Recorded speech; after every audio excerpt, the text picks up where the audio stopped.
Can you guys hear me? Are we saved? Yeah! Yeah! Let's go! Sorry, I don't want to be too crazy for the ASMR people. Turns out, Lamar, you were correct. It was audio monitoring. I just didn't know what that was, but thank you, Liquid Miz, because your instructions helped me figure out what it was. I still don't know what it is. I changed it to monitor and output. There was like another setting though where it was like monitor and something else. But okay, I don't even know what that is. I don't know how. I did not even go into the change. I didn't change anything while I was gone, so I don't know why that happened. Sorry, guys. But thank you for not giving up on me. Alrighty, well, we're here. I'm back. Guys, I've missed you. Well, hold on. First things first. Thank you so much, Jamil, for the resub. Happy 34 months. Oh my gosh, we have some new sub badges, if you guys see it. I also am multi-streaming right now, so if you're over on Kick, I don't have a lot of viewers on Kick, but if you are, I am probably going to be reading the Twitch chat a little bit more, but I appreciate everyone testing out multi-streaming. I was thinking that the multi-streaming was what was messing it up, but yeah, so we're multi-streaming today, so if you see me responding to messages that you don't see, that's probably why. But hi guys, OMG, I feel like I've been gone for so long, but I'm back now. I'm happy to be back, and yes, thank you guys for hanging around here while I was having audio problems. See, sometimes it's best for me to just linger with the problems until someone puts a chat message and saves me. There's a thing to put, yeah, I don't know, I've heard of that, but I didn't set it up. Is it like in OBS directly? Hi guys, yeah, long time no see. You guys got some new badges. We have a little rebrand. What do you guys think of my sign? I made this sign this morning. But yeah, hopefully I can have some more fun ones. I redid the Discord and everything like that. Yeah. Also, someone asked if this is a rum and coke. This is just flavored water. Flavored water with some caffeine. All right, should we, oh, let's take our go live pick.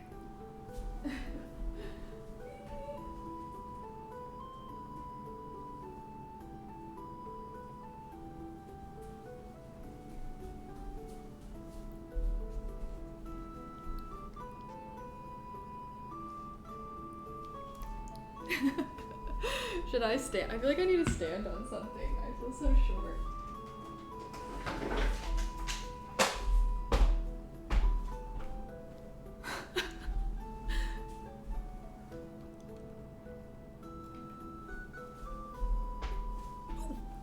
I gotta show off my pretty dress. Hi Kailey, hope you're doing well.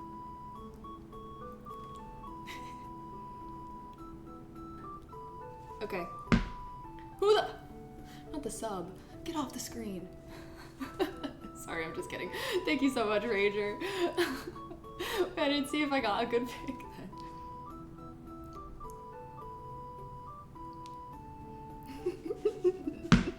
Thank you so much though. Happy 4 months. Sorry, no, I'm just kidding. Thank you for the sub. I appreciate it. Ruining my selfie, what the heck. Also, let me go do that go live tweet. I am hooked up to my computer, so if you're wondering why it looks a little laggy, it's because I have an insanely long cord.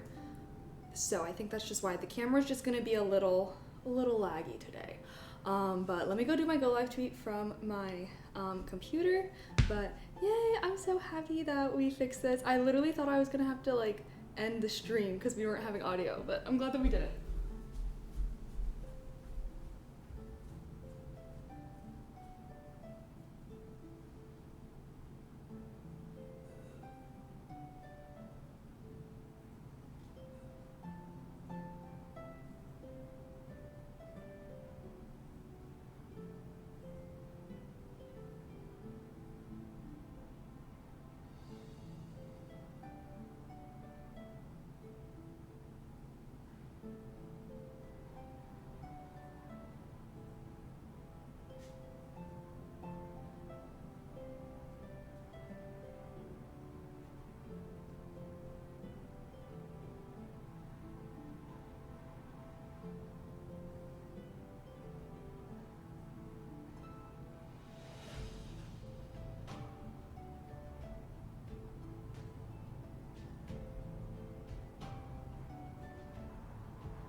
I hated all of them. So let me not be a hunchback.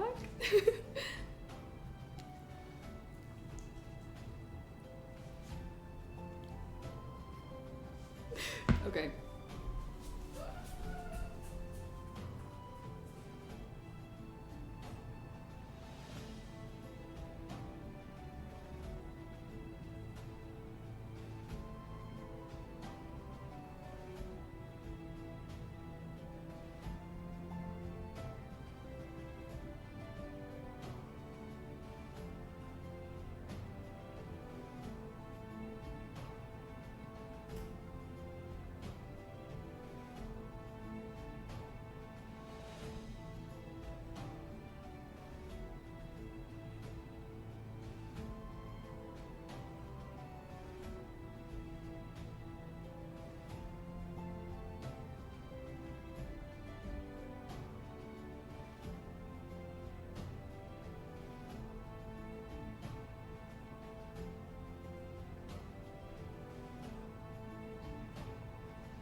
Okay, my go live tweets are officially tweeted. Oh, well, chat, I have missed you dearly. I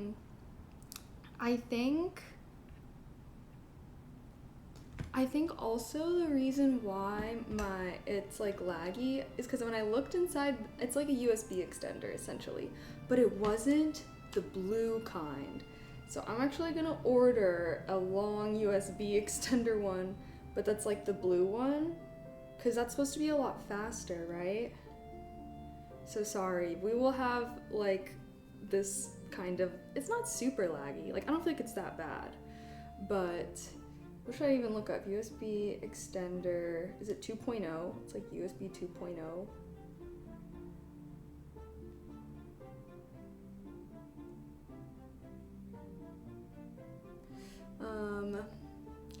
But USB 3 is the blue. Oh. 3, is it like 3.0? I see. Should I get too quick? Okay, I'm gonna order a blue one and hopefully that's fixed. Cause yeah, I asked Claire like how she does hers and she was like, oh, like she just uses a really long cord. But this is what it always looks like whenever I try it, which is, I don't know, maybe I'm doing something wrong here. But I'm gonna order one off of Amazon. How many feet do we think I need? This one's pretty long.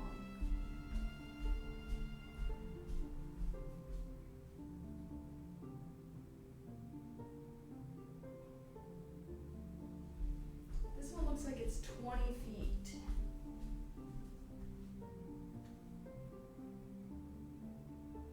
It is across like my whole apartment. Do you think as long as I get the blue, it's okay if it's long? Like I shouldn't get a shorter one, right? Like I should just get a longer one. I'm gonna get a longer one and I guess I'll just have to return it cause I don't know, hopefully the longness. Okay, I'm gonna literally order this right now and then I'm gonna bake my very first sourdough loaf, guys. My friend taught me how to make sourdough from scratch. I'm super excited. And yeah, I'm gonna do like a design and everything on it.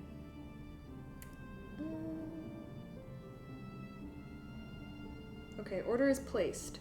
Hopefully next time, I think the length is the issue there. Anything 25 plus needs a repeater, but things that are around it can make that shorter too.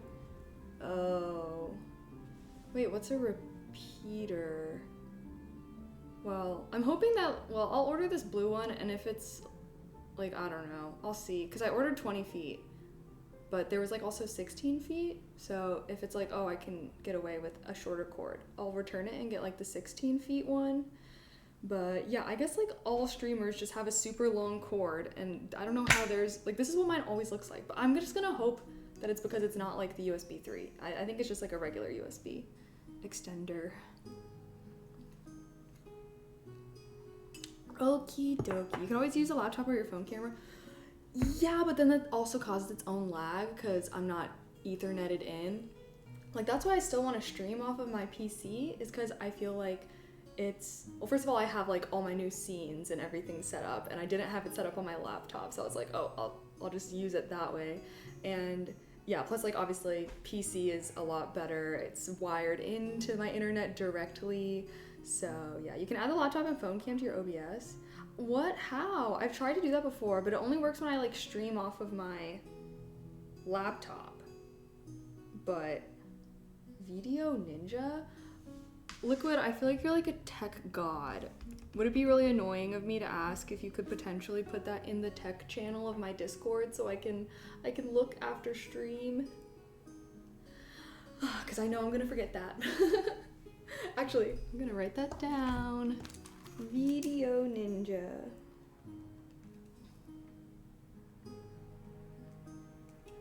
Boom. Okay. Well, oh, I need to change that command. You guys are no longer Kailians. You guys have been upgraded, question mark? But yeah, you are now mages, because I'm Kailey the Maege. Okay, if you didn't know, I've been wanting to do a rebrand for a while. Obviously, I kind of had like the whole alien sci-fi themed brand, but if you know me, you know I love fantasy, like Lord of the Rings, like Brandon. I don't know. Y'all know I love fantasy, so I've been really wanting to switch to like kind of a theme that I felt like aligned with myself a little bit more. So I came upon mage because I feel like I always do mage builds whenever we play RPG games. So yeah, and you guys are my mage. Well, I'm like, okay, so my community followers, you guys are all part of the Mage Academy, okay? My subs are in the Mage Guild. All right, I don't want to say that they're better than the rest of y'all, but like they're in the guild, okay? It's exclusive type shiz. And I was like, oh, I could make all of these kind of like different, I don't know. So like right now we're in the kitchen of the academy. I was like, we could do some more learning stuff, but yeah, that's kind of the vibe. I'm still like setting up some stuff, but that's how we'll just pretend that the mages, okay, we're all magical because we evolved from the Kailians, okay? So we were Kailians, and like we just gained extra sentience, and now we have a fantasy civilization on what was once upon time planet May, and now we have our own academy. And yeah, you guys are part of the Kailey Maege Guild if you're a sub now. But yeah, I don't know, just my thoughts. I was like, I could have like a library for when I do like book stuff. Oh, shadows, thank you. Okay, wait, hold on. I don't know why it's not using my new alert thing.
Okay, I think I fixed it. Did you guys see that little fellow come onto the screen? You saw it? What do you think? He's a mage bunny. But yeah, I was like, we should give that little guy a name, the little alert guy. But yeah, so also this is my first stream back and I've changed a lot of things, just like alerts, blah, blah, blah, like random things. So apologies if we're gonna be having some like technical, I don't know, like I might need to be running and doing some things because first stream back. So yeah. It sounds like I'm playing The Witcher, which I just looked up copyright-free fantasy music, and it better be copyright-free because so many times I play copyright-free music, it says that in the title, and then I'm getting copyright strikes when I upload my VOD to YouTube, so this better be copyright-free. Okay, let me tilt this down a bit. Is that too much? But yeah, I think, okay, let me look up my instructions. So this dough has been 3 days in the making. I'm gonna make a new batch, but this one's getting baked right now. Okay, so cold, preheat oven to 450 with my Dutch oven inside. Okay.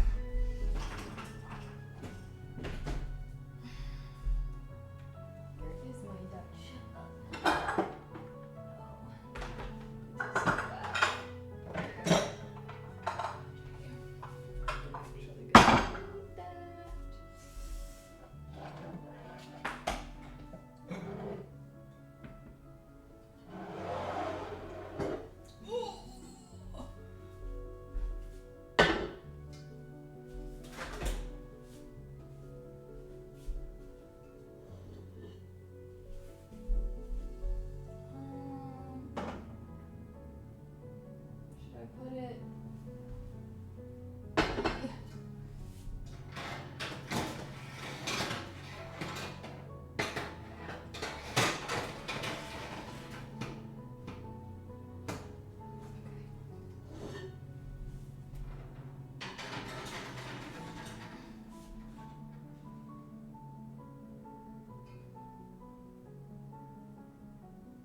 The top of it was like kind of close to...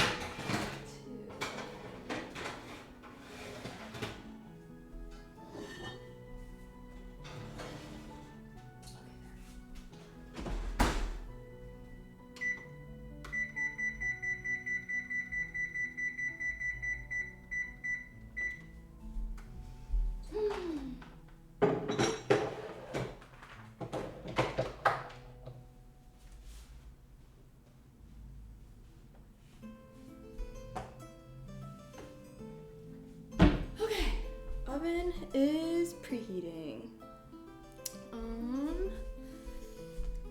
Well guys, also how are you? I like the 8-bit theme. Thanks, I love pixel art, so I wanted to do like a pixel art type of fantasy because I was hoping that it would make it, because I've been like making a lot of my assets, so I'm like hoping that the pixel art makes it feel like it's more cohesive, even though when I was like making some of my things, I was like, oh, it's kind of at different like different resolutions, I guess. But anyways, yeah, I'm like putting together stuff like that, well, kind of like the sign a little bit. Your pot doesn't have a plastic thing on the lid, right? It's all metal. Plastic does bad in the oven. Yeah, it's a Dutch oven. Dutch oven, if you don't know what Dutch oven is, it's like made so that you can cook with it on the stovetop, but you can also like bake things in it. So Dutch ovens are great. They are expensive, but I feel like a lot of recipes do call for it. So I don't know, I think a Dutch oven's a good deal. And before you ask, I cleaned down all the counters, okay? Because we're about to work directly on this counter. But yeah, how much bread does that make? We're making 1 loaf today. And then I'm gonna bake this one. Well, first we have to shape it, and then we're gonna carve a little design on it, and then I'm gonna make a new batch as well. So, yeah. Didn't know that. Didn't know what? Did you end up getting moved to LA? It's been a while since I've been able to tune in. Yes, I am. I live in LA now. I've lived in LA for a little while, but I've also been gone for a little while, so. Will this go on YouTube? Yeah, on my VOD channel, probably. Okay, so. Yeah, I'm pretty sure I have to do one more shaping.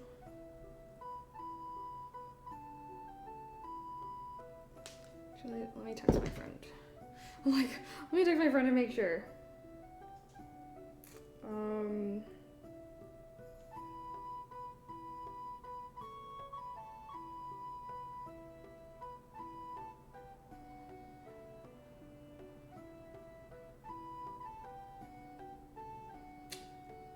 Sorry, I'm texting my friend.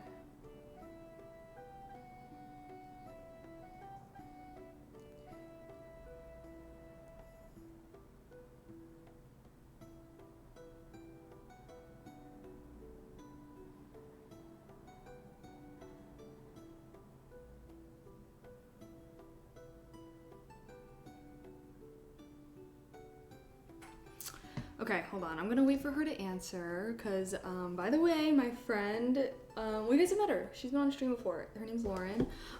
She took a sourdough bread baking class. So she actually did like a whole class. And then she's been making a lot of bread. So I was like, girl, you gotta teach me how to do this. So she did teach me. So she's my teacher, but she took the actual class. So I feel like that's why she knows things.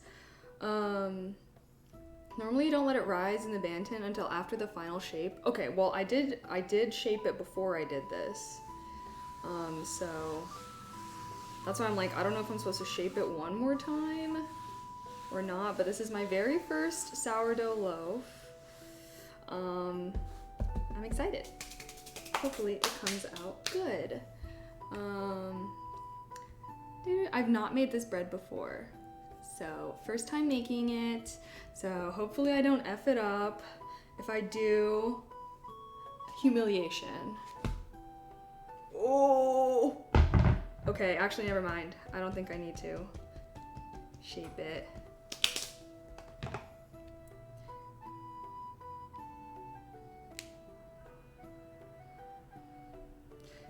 I think I'm not gonna shape it. I think I'm not.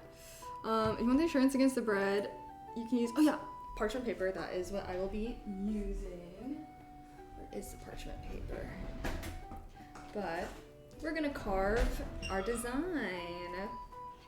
What does Irish music? Oh my gosh, speaking of Irish music, guys, I loved Sinners. It took me so long to watch it, but like, you know that one song where it's the Irish song, obviously, the Rocky Road to Dublin or whatever, where like, well, sorry, should I not say spoilers, but if you know that part, like when that song came on in the movie, I was like, I'm ready to jig. I'm ready to jig. Like, that's how I feel in this dress. Like I need to be dancing to that kind of music. But give it a couple slaps and it's ready to go. High stakes baking. Yeah, baking in front of a couple hundred people. My first time ever making something.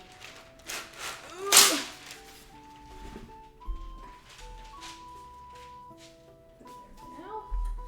Okay, so I'm gonna put a little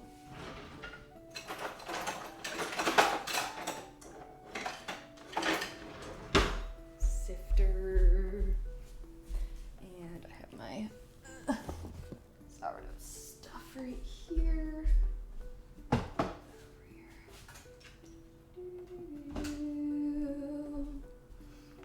Sinners was good. Sinners was so freaking good. Like, I don't know what I was expecting, but it was like even better than what I thought.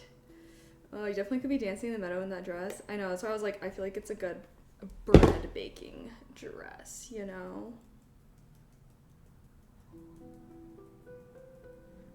Okay.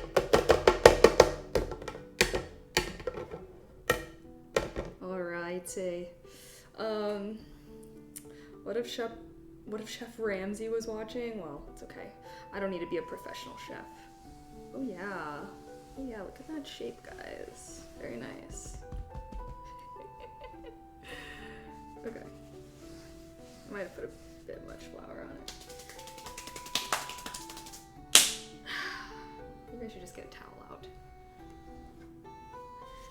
reusable paper towels. Hashtag save the planet. Okay, I just carved my design into it. I'm just gonna do a very simple, basic design. My carving tool. You should watch Blade with Wesley Snipes. It's also vampires. See, but I feel like what I liked about Sinners was a lot of the themes in it.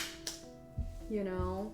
I thought it was just so fat. It was just so good. It was so good. And I liked the way that Irish history was tied into Black American history. It was so fascinating. I don't want to say spoilers though if people like still haven't seen it, because it's so good. It is kind of a new movie, so I don't blame you if you haven't seen it. It took me a while to watch it. I do need some twine.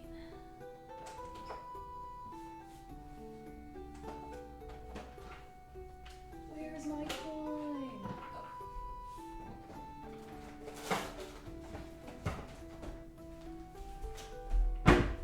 In the merry month of May, na, na, na, na, na, na.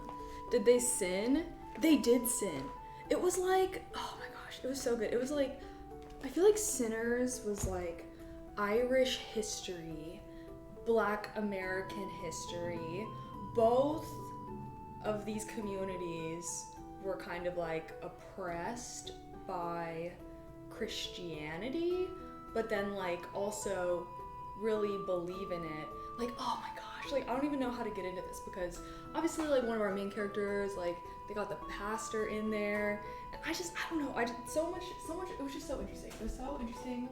And you know, because kind of like how the Irish had their whole own, like, they were very pagan, and they had like their whole own religions, and like even the Irish language, like after they were colonized by Britain, they weren't able to like continue speaking their language, so like the Irish language kind of died, and then they also like couldn't keep practicing their religion, like they were forced to be Christian. And yeah, and like obviously under different circumstances but similar, like Black Americans were taken from Africa, also stripped of their culture and whatnot. And I just thought it was like a really interesting line to draw, because like connection between the two.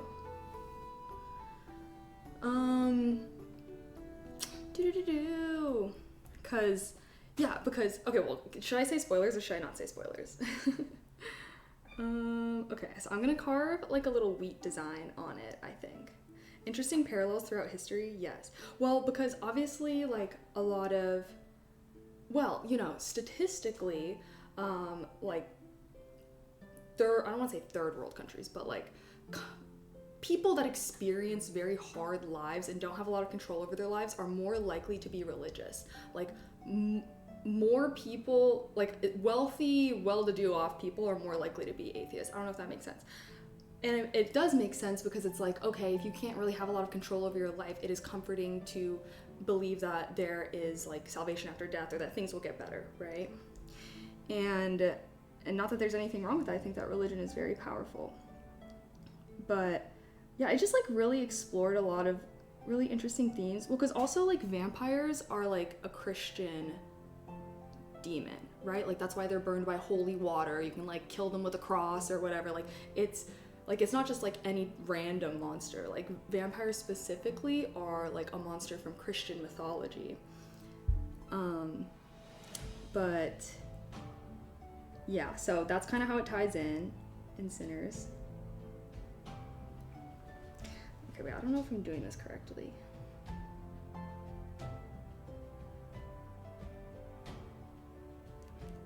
Sorry, let me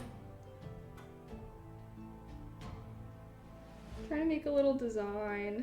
It's kind of coming out weird. But, well, because at first, obviously the movie's called Sinners, so it's like, and like our two main characters are like some bad boys, like they be naughty, they be sinning. And the scoring is your signature. I'm just doing like the design that my friend showed me. It's like pretty common on Pinterest, I think. You're acting like you're performing surgery. like they just said, the scoring is my signature, bruh.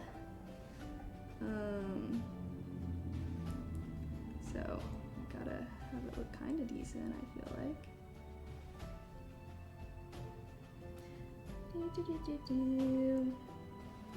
But anyway, so I was like, okay, so are the vampires kind of gonna be like symbolic of like God, like coming after them for living a sinful life, you know? And there's like moments in the movies in Sinners where, so I can't remember who, but they're like, you naughty boys brought these demons upon us because of living your ways or whatever. And so I was like, okay, like, are the vampires like symbolizing blah blah blah? Because also like Sammy, the pastor's son, his like dad's getting mad at him, being like, you're playing the devil's music, like you need to find God and stuff like that. And then Sammy's like, fuck y'all, fuck you, I wanna play the blues. His voice was so freaking good too. Like, I've honestly been listening to the Sinner soundtrack. It's so good, it's so good. And then I also loved how they were like talking about how like music was this bridge between life and death, and like that's why it attracted the vampires, because it kind of blurs between life and death. And I was like, or like the living and the dead, I should say.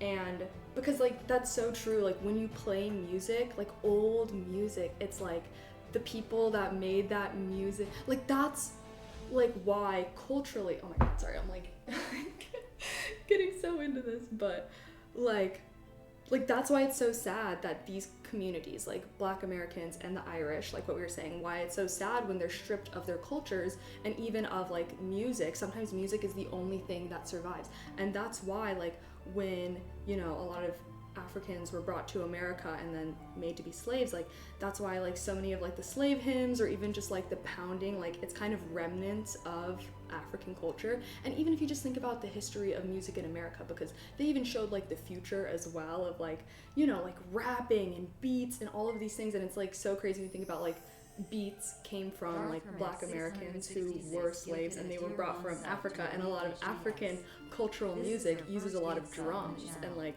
I don't know, I just thought that was like such an interesting way to kind of like bridge everything together, and that it wasn't something that was necessarily good or bad either, because it was like obviously music connected all of humanity, but also that's why it attracted the vampires, because vampires, they live forever, right? So if they're alive for so long, everyone that they've ever loved has died. That's why they really want to go after this music, because that's the only time that they might be able to see their loved ones again. You know what I mean? There are vampires IRL. Yes, I'm one of them. Just kidding. Darth, thank you for gifting a sub, Darth. I appreciate that. Sorry, I'd be getting into my little rants, but I loved Sinners so much. It was just so good. Keep it in passing while I worked. Sermon song, yes. There was like, it was obviously, it's like a mix and stuff like that as well, of, because they weren't allowed to keep their culture really, but they were allowed to like be Christian, or they were encouraged to be Christian.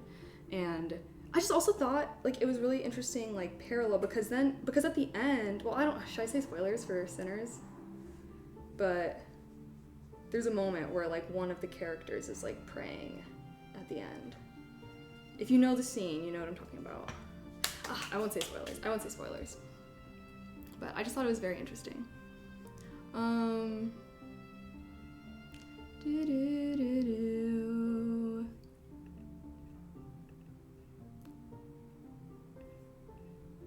Okay. I think it came along. I think it's ready to go into...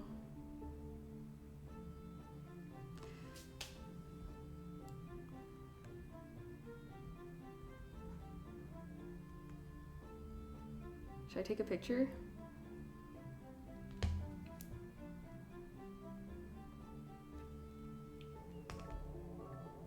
Gained his amazing blue skills. Wait, what?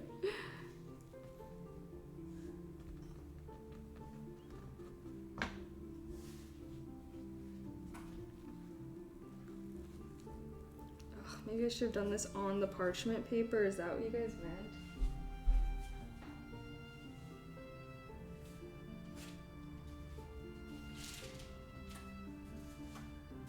Wow. No more Taco Bell's ads. I had to watch them while my card at fraud magically turbo renews or twice a day. Oh no. Sorry about the ads. Okay. Well, oh, I guess actually, now we're gonna make a new batch. So that one's gonna bake, and we're gonna make a new batch of starter, or of sourdough bread. So I'm gonna need a big bowl.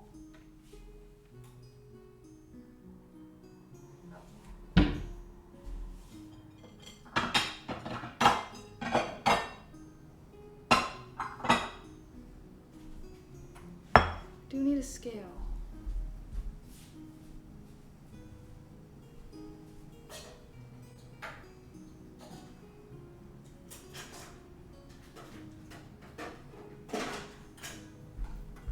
Shoot, I need to get a bigger scale.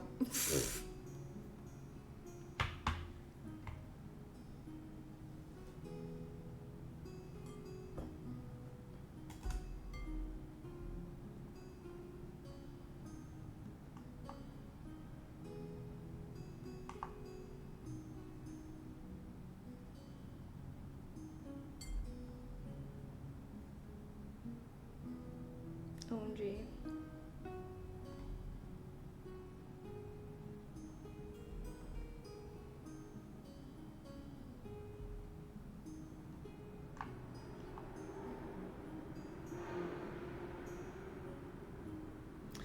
Hold on. How am I gonna do this? I think I can just use this perhaps, because I need to.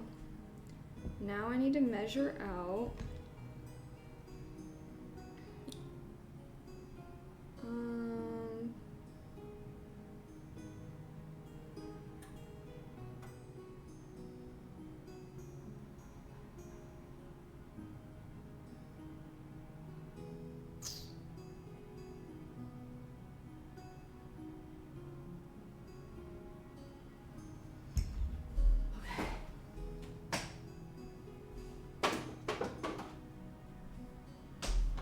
Here's my sourdough starter. Am I supposed to let this come to room temperature?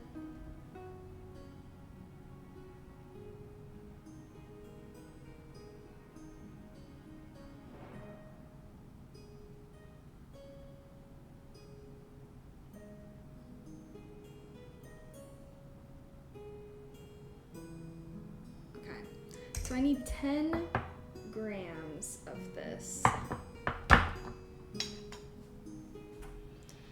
Oh, I have a whole nother bag of flour. That is. What was I about to do?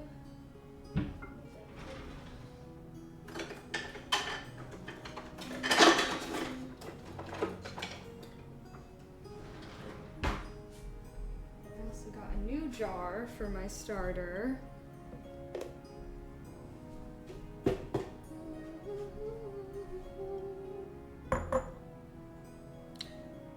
She's looking. This is my first time making this on my own. Why are you guys getting mad at me? I'm sorry, I'm not a pro. Last time I made this, I also had my friend who has made this many times with me. So this is my first time making this on my own. Okay, read the title. This is baking my first sourdough. My 19-year-old daughter is Kailey Maege when I was looking for a new ASMR. Oh my gosh, wait, that's so crazy. Yeah, Kailey's a pretty common name, to be honest, but there's so many different ways to spell it. Yeah, well, that's my first one. So that's the one I made with my friend, and I'm gonna bake it on my own. This is my first time making this part on my own. Okay, so I need 10 grams of this. Oh, wow.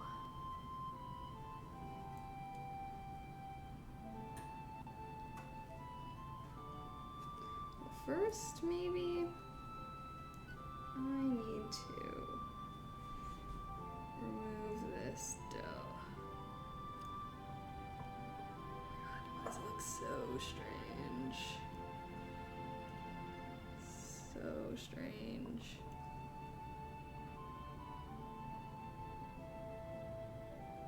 So I got these jars for my sourdough, because this is an old pasta jar, if you can't tell. And it's a little skinny and a little tall, so it... Okay, thank you, oven.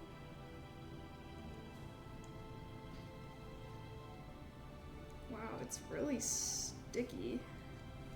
Should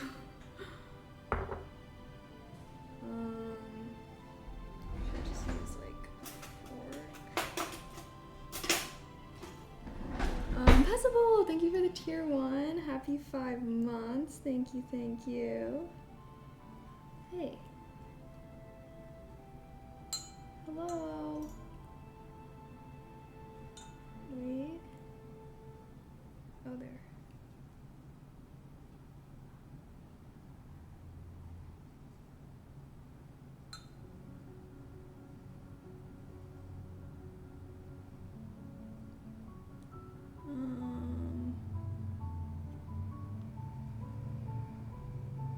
Okay, that is 6 grams. I need 10.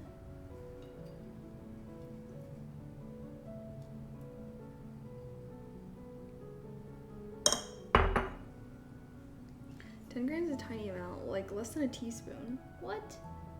Well, it's saying that this is... Wait. It's saying G's, and it's saying this is 6.6. Oh no. You think it's not? No, it's saying that's 8.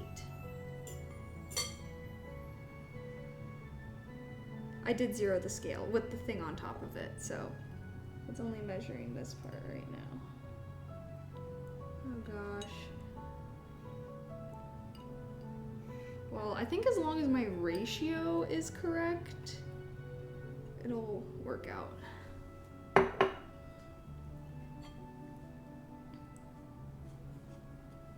So, I don't know, hopefully it's... Ugh. 9.1. I need a tiny bit more. OMG.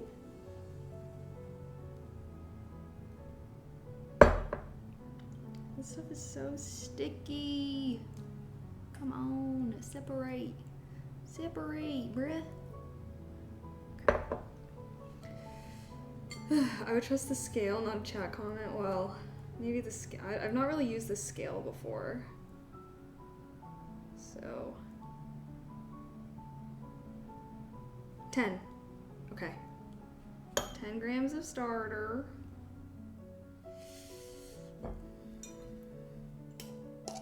Get out of there.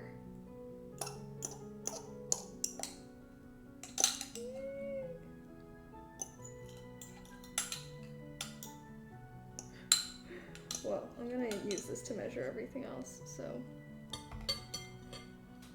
Now, I need 60 grams of water, which is about half a cup, it says.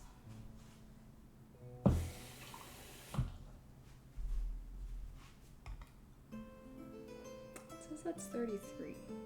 I'm gonna go with the scale, because as long as my ratio is right, it'll turn out, because I do think that the scale is off, to be honest. To be honest. That's so much.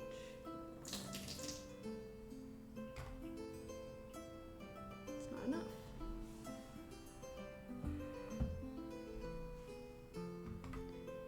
Yeah, so I'm just gonna make sure it's proportional. Okay. Correct amount.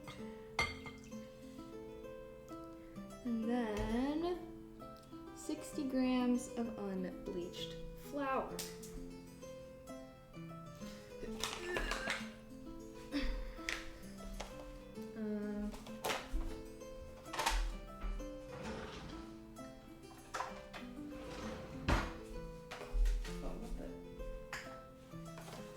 Scoopy thing.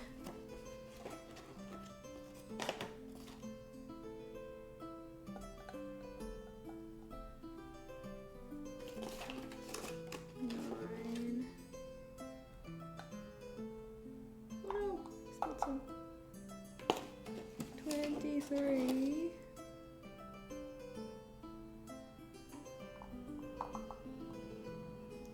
$36. I'm making a mess. So I need 24 more. Oh my gosh, it's all sticky.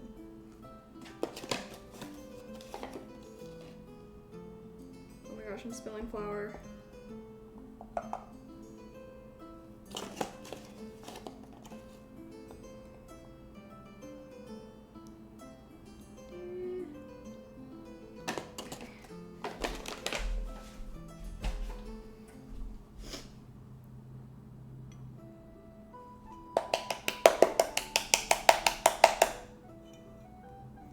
Alrighty, now we'll see. If it's off, the consistency will definitely be weird. But as long as we mix this and it looks like dough, then hopefully that means it's okay.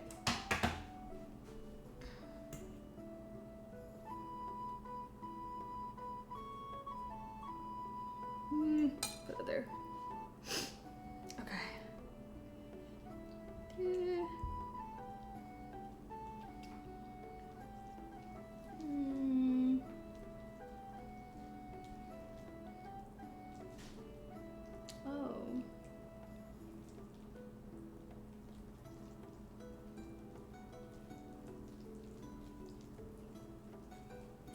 Oh, I think this is me. I just fed this starter, so this is actually going to... Wait, now I'm so confused.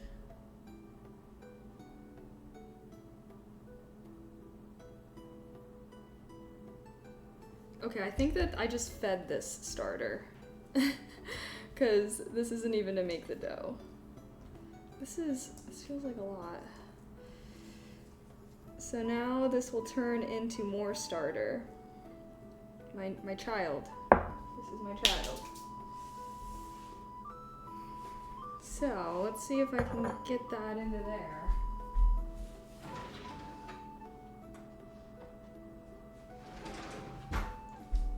Alright, I might be effing this up. But anyways, I need to do this anyways. I was just gonna do it the other way around, but okay.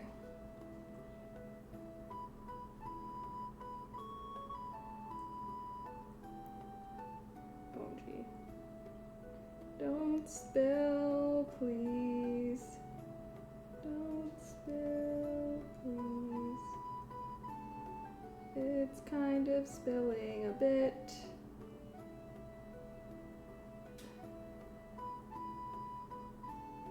You know, I'm beginning to think my scale is really off. I don't know if I should even make another loaf. I think I need to order a more precise scale, cause like, oh god, I'm spilling it.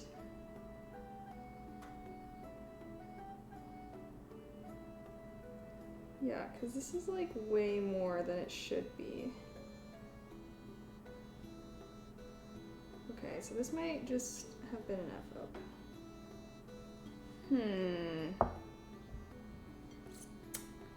It should not be this much. I think the scale is messed up. Well, I don't want to mess up anything. I don't want to mess up anything for good. Let's bake our loaf that we have that's already done correctly.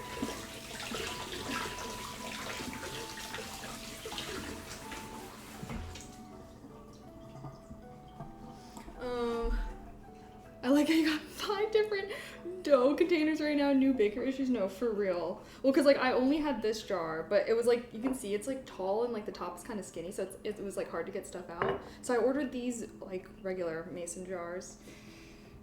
So this is the unmessed up starter. This is my attempt to feed starter, but this is way more than it should have been. And I'm honestly afraid to leave it in this container because it might just explode out of this container.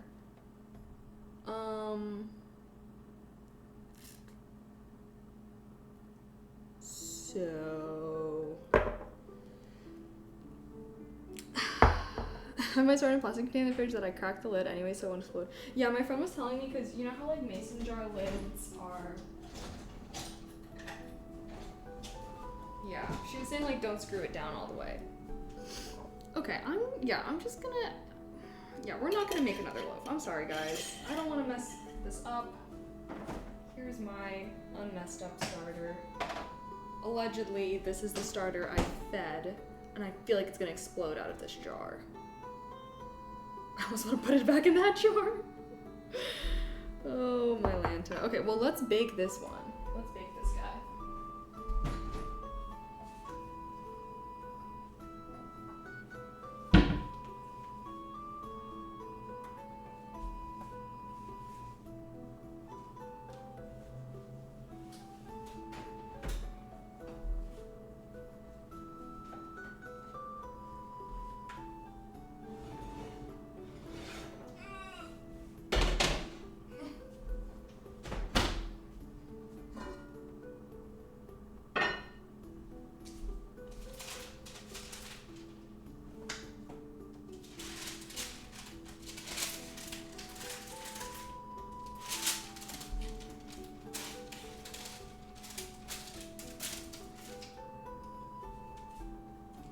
Nervous. Okay, and do I do anything special? So bake on Dutch up with lid 25 minutes, without lid 15. Okay.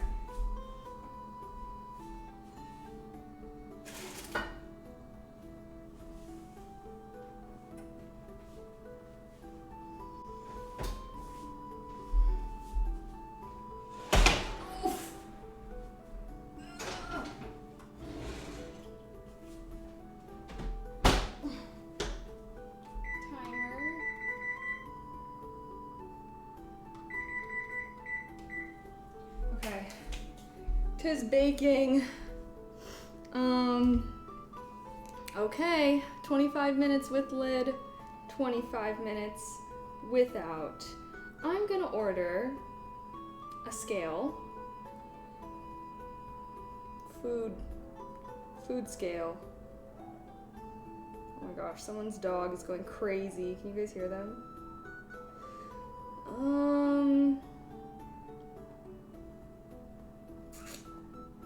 Should I go with...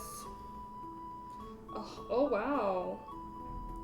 I'll go with the one that has 154,000 reviews and is $10. That seems like a pretty good deal to me. Okay.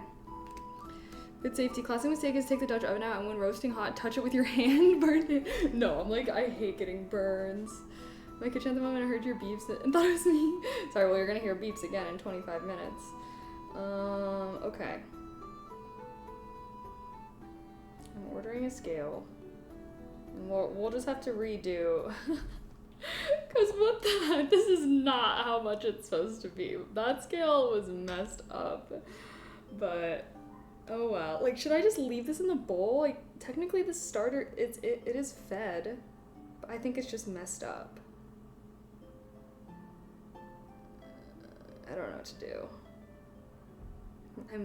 I maybe should just get rid of it, honestly. I'll just leave this. I don't know. I don't even know. Stupid scale. Stupid scale, it doesn't work for shit. There's flour all over it now.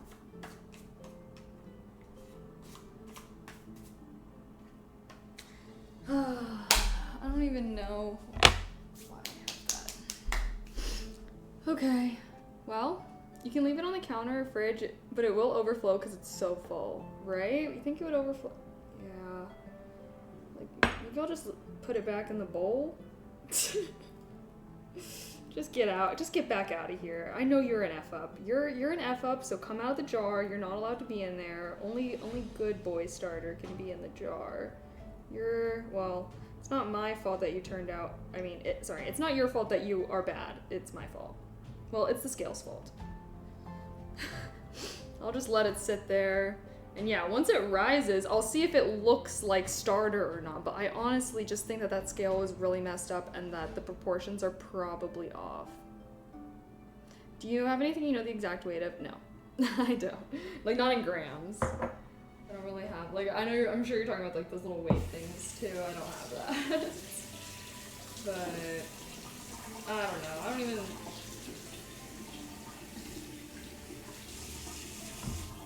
We'll just see what that one ends up looking like.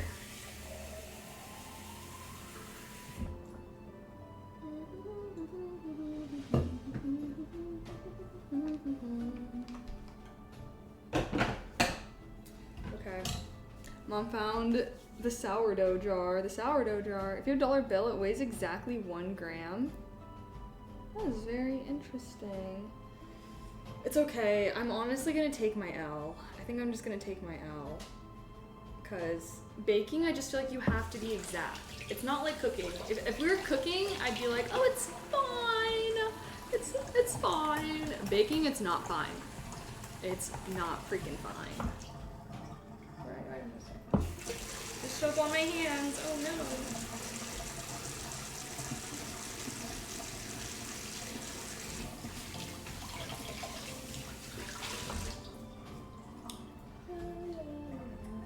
Where's that little paper towel I was... Well, not paper towel. Cloth towel. What did... Oh. I hate cleaning. This is the hardest part. I know, I also hate cleaning. Just checking. Do you have a timer for the oven bread? Gotta keep an eye on the bake time. Yes. It's been in for 5 minutes. So, well, now I just get to yap with you guys. Undistracted. How are you guys all doing? How's everyone? It's a Saturday, rare weekend stream. What y'all think? Boop boop boop boop boop boop. Nothing is fine in baking. No, for real. That's why I honestly am not a baker. Like, I like to cook, but baking stresses me out because it's like one fuck up, your ratio's off. It's not even gonna come out okay. Like, it's not fine. Versus cooking, I feel like it's like, add a little bit extra of this, oh, I like this, so I'm gonna add some more, you know? That's why I think I'm more of a cook. What about you, chat? Are you guys more of a cook, of a baker? Neither. I mean, cooking is easy, straight up. Cooking is easy. Anyone can cook. Takes a little bit of practice, like anything in life, you know, but it's much easier to learn than baking. Baking is just like straight up chemistry. I feel like cooking is like an art, baking is a science, you know? Taco Bell fixes that. I prefer use the grill whenever I can. Okay, if you can use a grill, you can cook. Honestly, I mean, I guess grills are nice for getting like a good smoky flavor for some things, but I feel like most things that you can cook on a grill, you can cook just fine in a pan, like on a stovetop. What, hamburgers, hot dogs, like you can cook those just fine in a pan. I can cook, it just tastes like poop. Well, then you gotta use the right seasonings. And yeah, there are certain things that are like, that's why I'm a big soups person. I feel like soups are like the perfect like lazy person cooking thing, because most of the time for soups it's like just throw a bunch of shit in a pot, let it simmer, and then eat it. Like, it's pretty straightforward, you know? But I might like start like a mini cooking series on my YouTube channel of just like really easy recipes, because I don't know, like I'm not like Claire. Like I feel like Claire does like really elaborate meals. Like she's a good cook, you know? I'm kind of a lazy cook, so a lot of the things that I make are like really lazy, are like minimal steps, minimal prep time or whatever, you know? So I was like, maybe I should make like a YouTube series, because I did film that egg drop soup one that I still have not edited and put together. I edited my vlogs. I haven't made thumbnails for them yet, so sorry I haven't been posting on anything. I'm not gonna lie, I was kind of going through a rough patch, which is why my break ended up being so long. I'm sorry I haven't streamed in a while. I was really nervous to even come back, honestly. But yeah, I was kind of going through it a little bit, so yeah. I don't know, doing a lot of thinking. I feel like this time away has been kind of good, I would say. But yeah, I'm glad to be back. I think I'm better now. As bad as I can be. But yeah. Would love a how-to egg drop soup. Yes, because I feel like it's so easy. I definitely think you can make it. And if you like egg drop soup, like, plus it's like, I feel like it's really nutritious because it's like chicken broth and eggs, so like, a lot of protein. Thanks for being here. Thank you. Yeah. Honestly, I was just like really, I don't know. I feel like I was just like chronically stressed. Like I just always felt stressed out. So I basically told myself that I was gonna take a break until I felt bored. Like I feel like genuinely I have not felt the sensation of boredom in years. Ever since I became a content creator, straight up. And you think it's like, okay, like whatever, like, well, I don't know, why would you want boredom? But like, I do feel like boredom is like where you kind of like find how you spend your time, and like, I don't know, like I feel like boredom is good. I've been seeing a lot of things about how like we need boredom, and obviously with like phones and social media, like you're never like being bored essentially. And also I feel like with streaming and content creation, like I don't know, I just was never bored. I was always stressed out because even when I was like not doing anything productive, I was like just having this guilt of like, oh, I should be filming, I should be streaming, I should be blah blah blah. And yeah, I don't know, I was literally feeling like that for a while. So it took like the amount of time that I took off was like how long it took for me to like finally not feel stressed out all the time. And I finally had one day, it was Thursday, this past Thursday, where I was like, okay, like I was like, wait, what is this feeling? Is this boredom?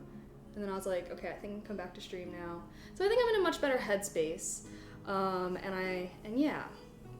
Boredom as a content creator equals ideas for the new content. Yeah, like I feel like that's another, like boredom like is where creativity comes from and is where like new ideas and like, I don't know. So if you're like never allowing yourself to be bored and your mind to like wander, and like also like guilt free, you know what I mean? Because like obviously I would be like having days off and like not doing anything, but there would always just be like this anxiety in the background, you know? I don't know. I feel like I'm not the only one who's been experiencing this. So yeah, I don't know. I was like, I just can't live like this no more. But I was still doing good. I was still posting on my daily outfit platform and whatnot in Snapchat, but not as much recorded content. So yeah.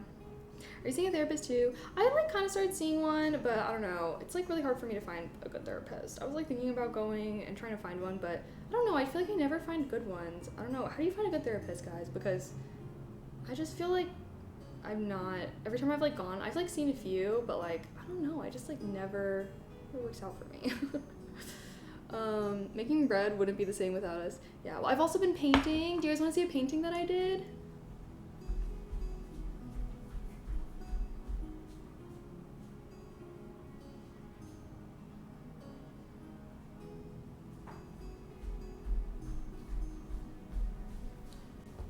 Okay, well, first I'm gonna show you the picture that it's based off of, so hopefully you can see the vision. It's not great. It's my first my first oil painting in literally like over a year. But you guys see this? So this is the picture that it's based off of. And then here the painting. What you think? I tried my best. But yeah, it's my first painting in like over a year. So yeah, this is also a picture that I took when I hiked Mount Rainier with my friends. So yeah, I was like kind of getting back into painting a little bit. I did another painting. Oh, I'll show you the other painting I did. So this one is a gift for my friend. And I'm gonna give it to her tomorrow, actually. Cammy, if you're in here, get the freak out. But another painting that I did. I don't know if you guys can see this one. Like maybe if I cover the window, it'll focus better.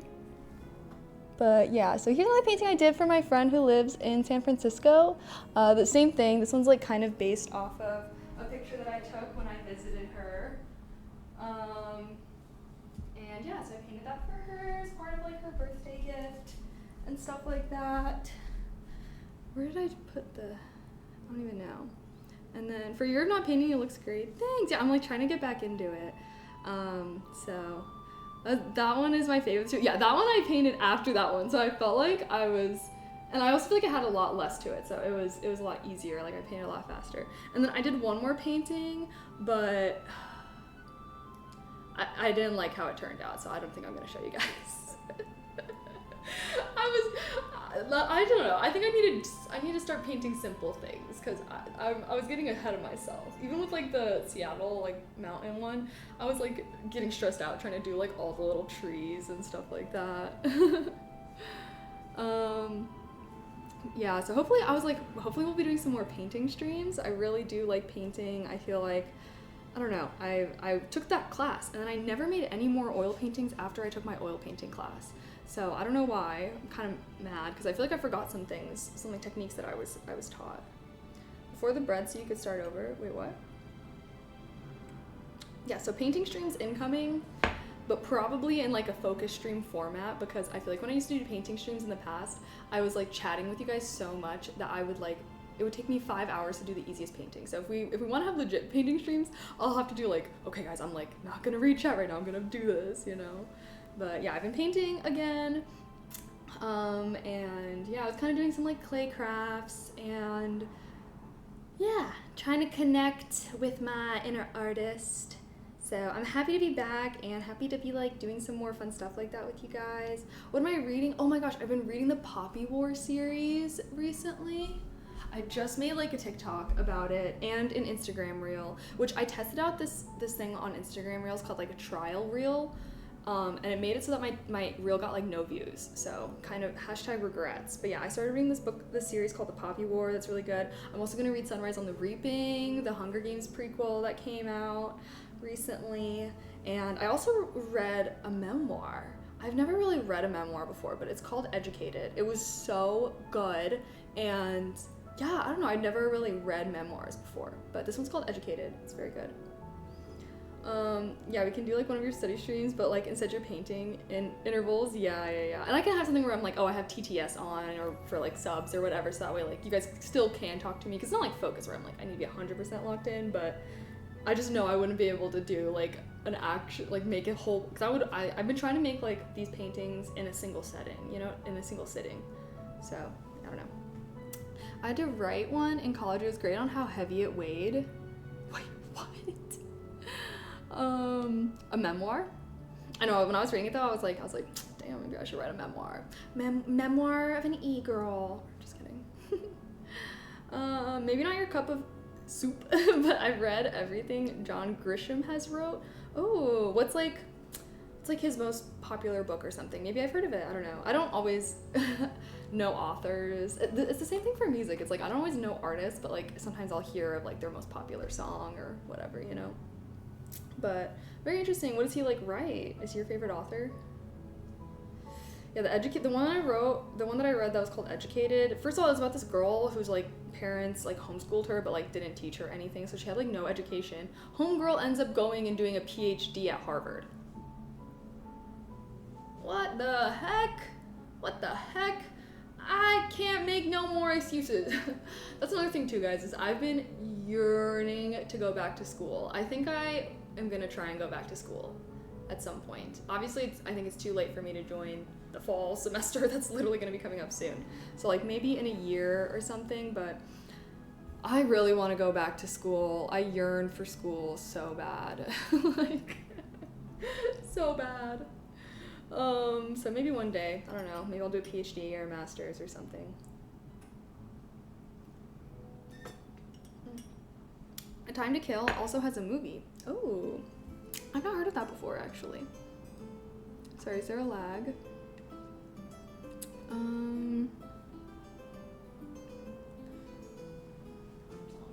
Okay, 7.5 minutes until I remove the lid.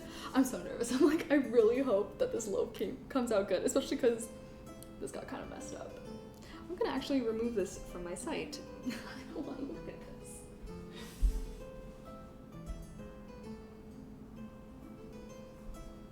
Should I clean up a little bit? Should we have a doing dishes segment? Is there a lag right now, guys?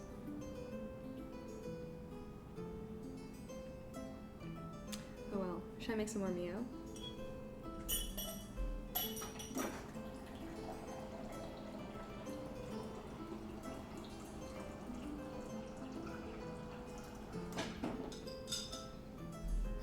You know what song I've also been obsessed with?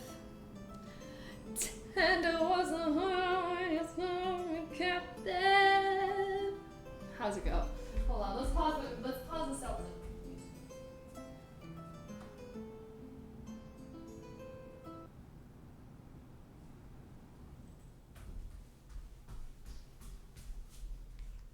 Well, okay, I'll just have to cut this part out of the VOD. But I've been into I don't even know what I've been into. I watched the movie The Complete Unknown. Well, I think I already was telling you guys about this, and I'm like kind of obsessed with Joan Baez right now. But also this is the song.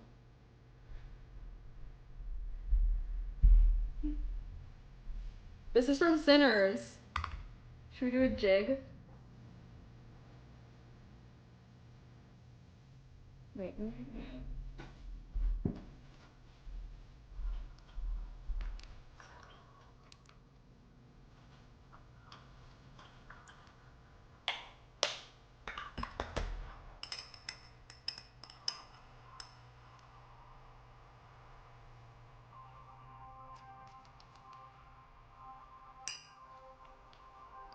Maybe I should clean this.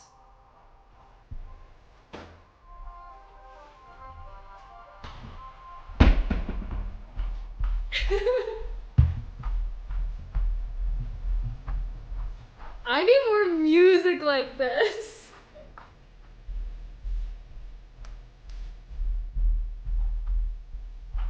Like, I want to be jumping around in a tavern, bro.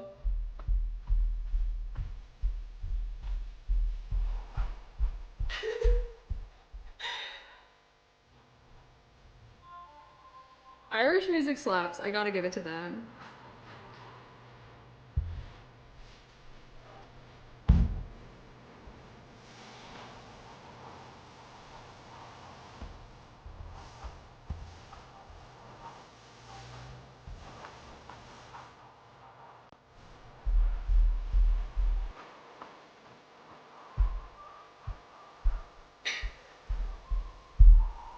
I'm gonna visit Ireland.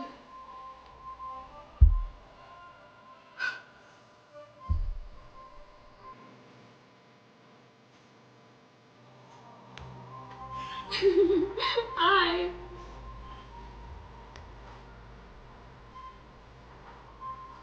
Like, I want to be jigging it up to this song.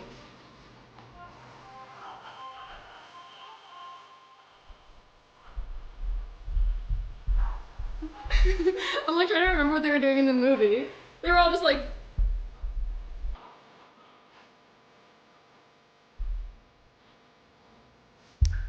With the wooden shoes, like tap dancing. I was like, I should take a dancing class. It'd be so fun. What is this so?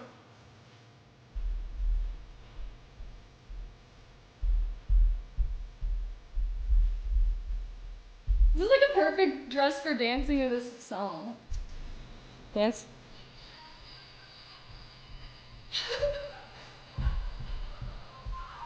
How do you do this?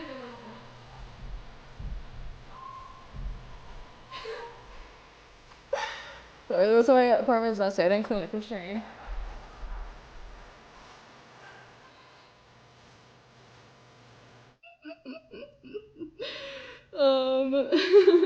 Tell me this isn't the perfect dress for dancing to that song though. Like, it just, I felt the spirit within me. I think I'm 2% Irish, by the way. According to my dad, I don't know. Okay, wait, hold on. I was gonna show you guys a different song, and now I can't even remember it. This is where we farm clips.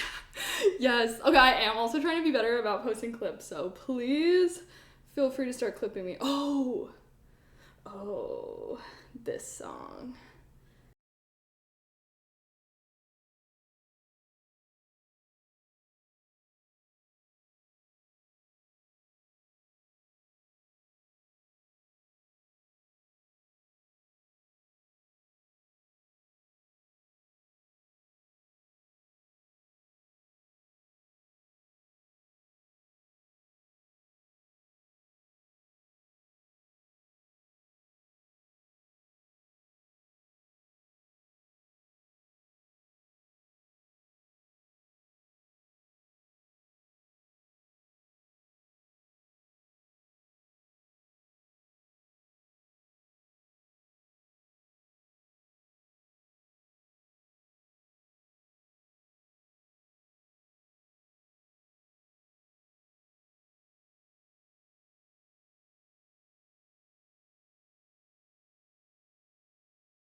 Like, I don't know who this girl. I've never heard of this girl before. Tina Marie.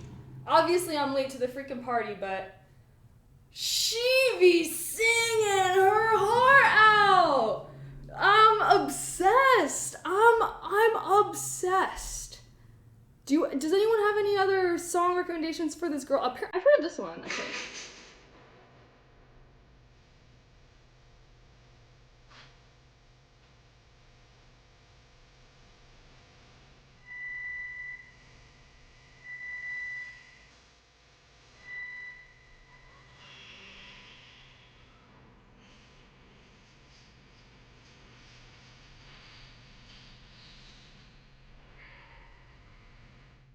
Oh, did the timer go?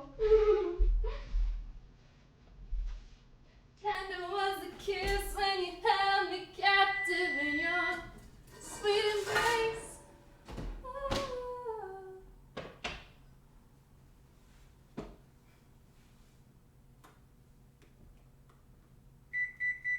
Oh.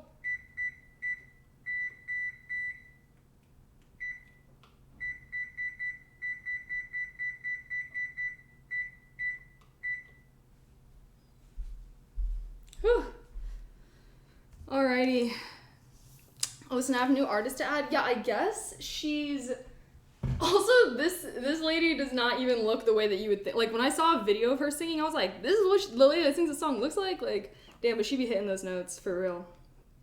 Yeah, I'm kind of obsessed. Tina Marie, was she big? Like, is she just big now? Well, like, was she very big when back in the day? I'm trying to figure out when these songs came out. I'm sorry.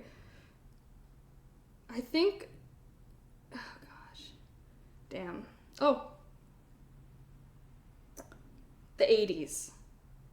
She made music in the 80s, it looks like. Or... She was on the Motown roster. 70s/80s? Never heard of her. Yeah, who was around back in the 70s and 80s? Was she popular then or not?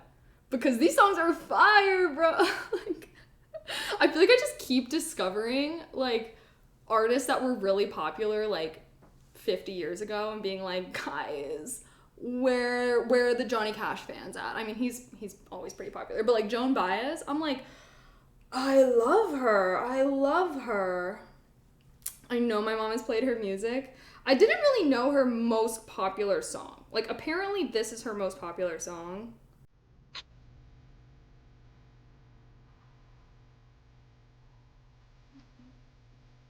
It's like a...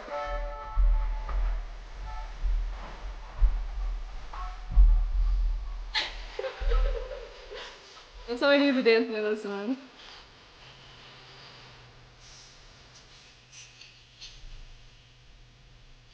You know this one?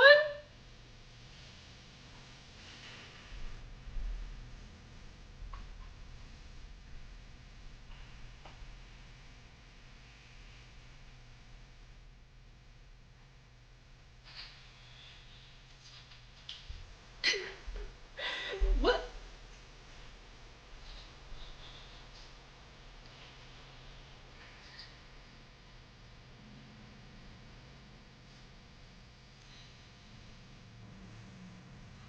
What's Square Biz? So what is Square Biz? That's what the song is called. Yeah, the one I played before was Out on a Limb. That one's the best one. But originally said, oh yeah, I put a 15-minute timer. Timer 15 for off.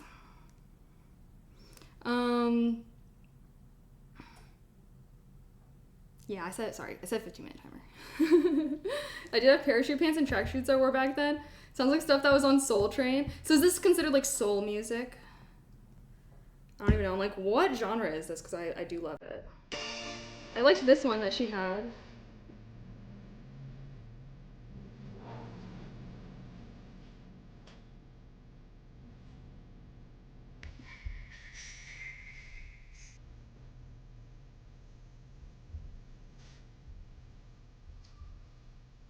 What is this?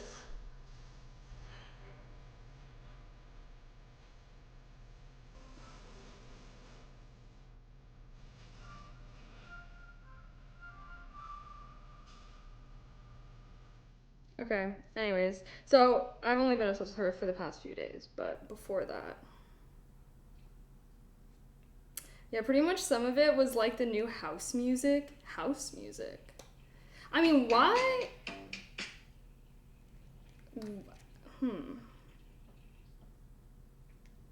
That's the kind of, I just like, I've really been loving songs where, well, I guess, I don't know. I like don't ever find new music that I really like. I feel like that's why I've been listening to like a lot of older music. Sounds like a lot of old pop to me. I don't know about it being soul though. On Soul Train they had everything. Well, this girl was on Soul Train. I just like, I don't know if like all of her songs are considered soul, but she was apparently also on Soul Train. But this is another song I've been obsessed with.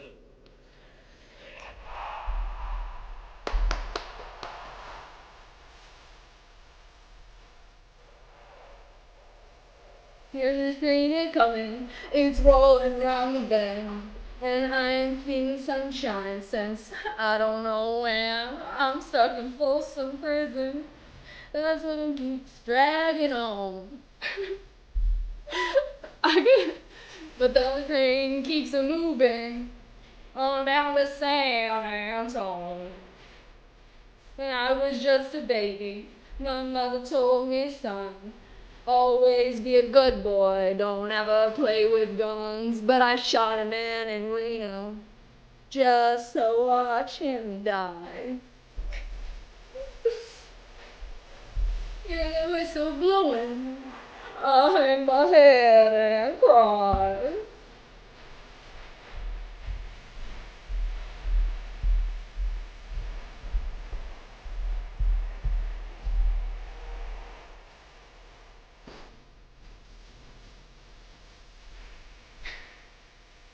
This guy doesn't have a copyright anymore, right? Like, this song's so old.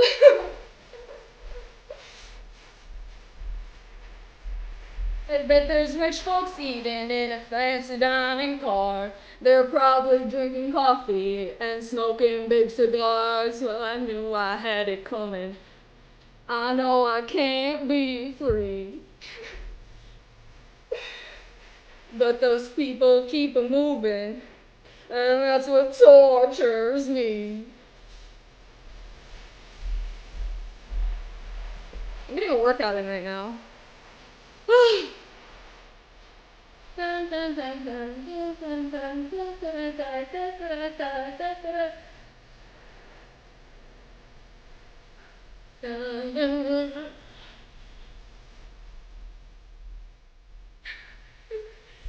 Free me from this prison, if that railroad train was mine. I bet I'm moving on a little farther down the line.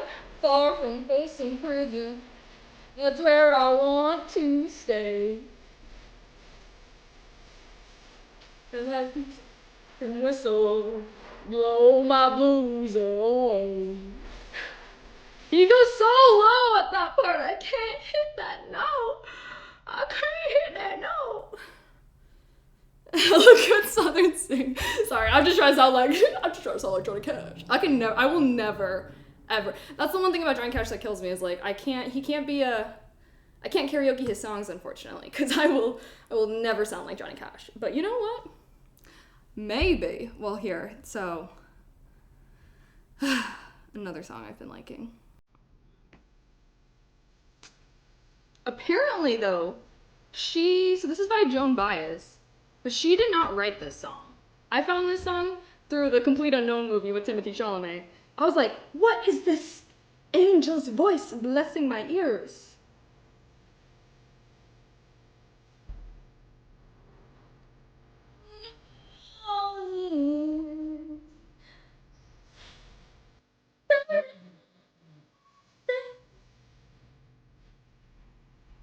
Oh, gotchas! Thank you! Thank you!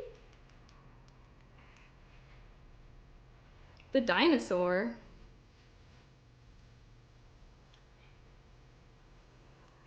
Oh,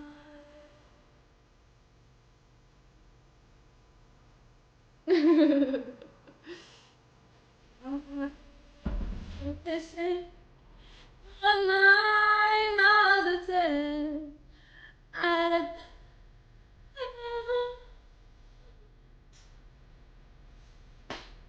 this song's so good.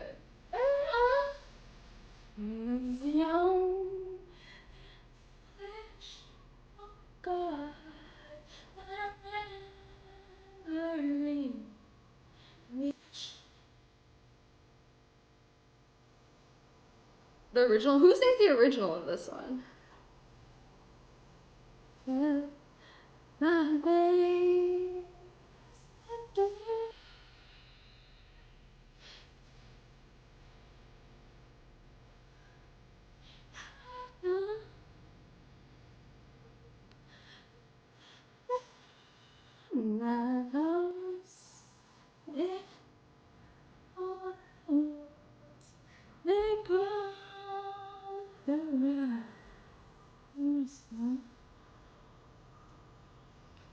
The end, she kind of goes crazy. Should we wait? Who saw the Complete Unknown movie also? I thought it was so good.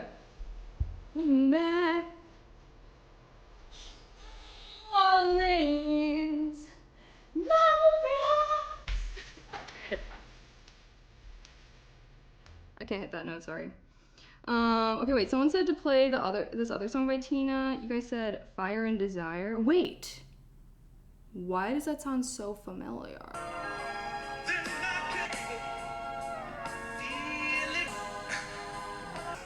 Sheesh.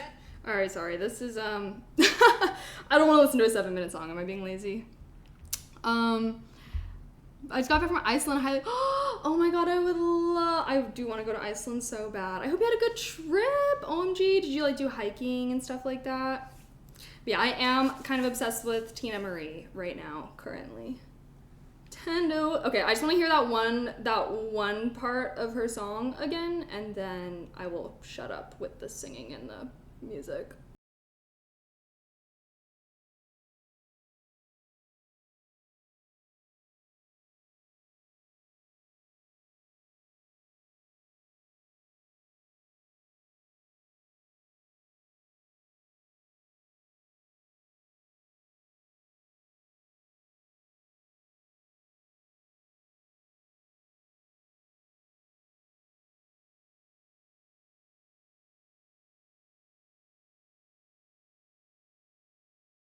Sorry, enough. I'm done. Something about that song I feel like is like sending something through my soul. So it's like you're holding your head. Yeah, I don't know. It feels right. I did everything, rode the horses, saw whales and puffins up close. Oh my gosh, that's like my favorite thing. I've come to realize that genuinely one of my favorite things about traveling is seeing the animals that live there. Like, I love it. Like, when I went to Seattle, we saw these marmots. I gotta post the vlog I made. But I just love, I don't know why. Like, it could just be, like, a normal animal, but, like, seeing it in its natural habitat is something, like, I love it. I love it. Even if it's, like, a deer. I'm like... But obviously whales and puffins, that's super cool. I love horseback riding as well. I'm so jealous. I definitely want to go to Iceland at some point. I've kind of accepted though that I think I need to, I'll probably do a lot more international trips when I'm older and, you know, me and my friends got some more dough to spend.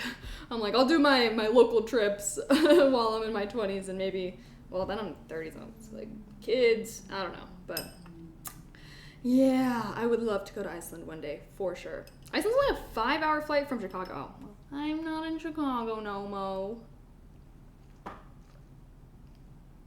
Should I play our Celtic fantasy music? Again? Oh, just kidding. 5 seconds. That was a perfect timing. Okay. Oh gosh, chat. Moment of truth. I'm kind of nervy. Okay.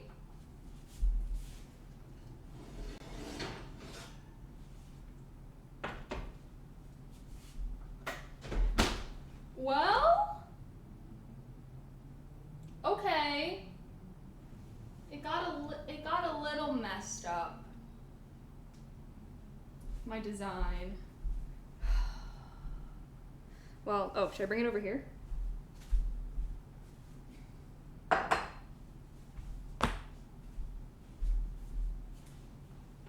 Well, it was my first attempt, guys, so it didn't come out perfect.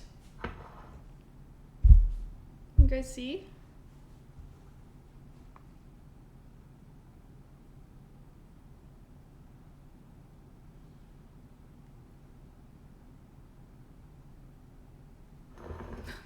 Sorry, I'm really, like, I don't know. It got a little messed up. But here it is. You can see what my design was kind of supposed to be like. I don't know why it split like that. But, here, maybe let me show you guys. You can see the design I tried to do. You think it looks good? Well, why did it split? I did like the big cut right there, you can kind of see. That was supposed to be where it did it, but then, I don't know, it split also in the middle. So I don't know why I did that. But, I mean, the bread, I think that it looks good, I think. Besides it getting the design getting messed up, I guess. Looks pretty light colored. Would I want to cook it longer? You think I should cook it longer? Well, I'll follow the recipe. I want to follow the instructions this time. So, they tried to go out the cut on the right, but it wasn't enough, so it just blew in the middle. 5 more minutes. The gap was too small. Yeah, well, now I know more for the next time. Maybe next time I'll do like 2 and then just have like the wheat things on the side. I don't think it looks bad though. I think it looks fine. It won't change the taste. If it's edible, then it's great. Yeah, it's just the design, I feel. Well, you know, I'll wait to dole out my judgment until we cut this open and give it a taste. But it looks like it's fine. It looks like it like just the design got messed up. I guess that's all I'm really disappointed in. But yeah, it looks like I should have made a bigger cut or just done like 2 cuts. But like, I don't know, my friend did this design and it worked for her. So I don't know, maybe my cut should have been like deeper or something? I don't know. There's too much air in this. Dig in, taste test. Well, I'm gonna let it cool first, no? Okay, let me move this.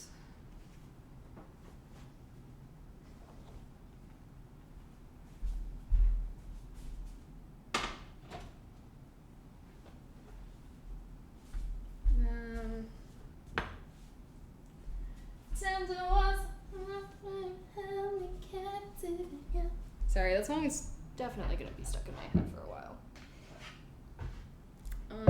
Here, I need background music so I don't feel awkward. Sorry.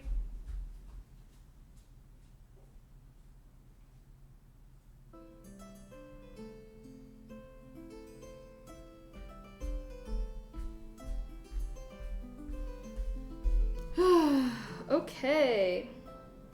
What was I about to do? Oh. Think I can touch this parchment paper? Yeah.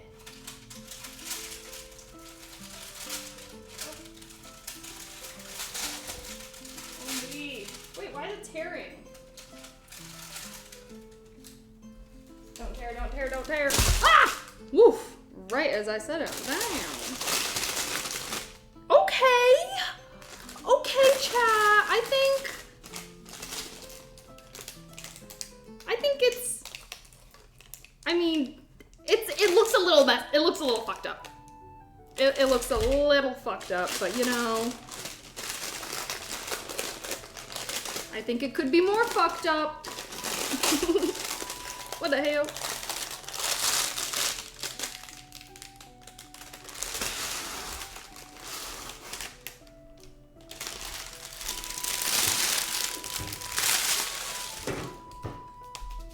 That looks good. Woohoo! Okay, let's take a picture.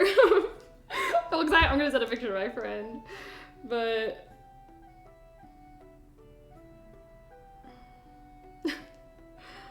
Okay, I'm trying not to be devastated that like the design got so fucked up. But it's fine. It's totally fine. It's totally fine. Paper that doesn't burn in the oven. Yeah, parchment paper. Parchment paper. It's got a good crust on the bottom. ASMR.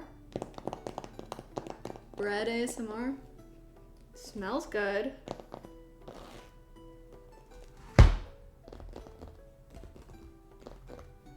How long should I let this cool for? I'm eager to cut into it and see how it came out fully. I'm seeing if it says anything in the... Let cool for 30 minutes! Okay. Okay, patience, young Padawan, patience.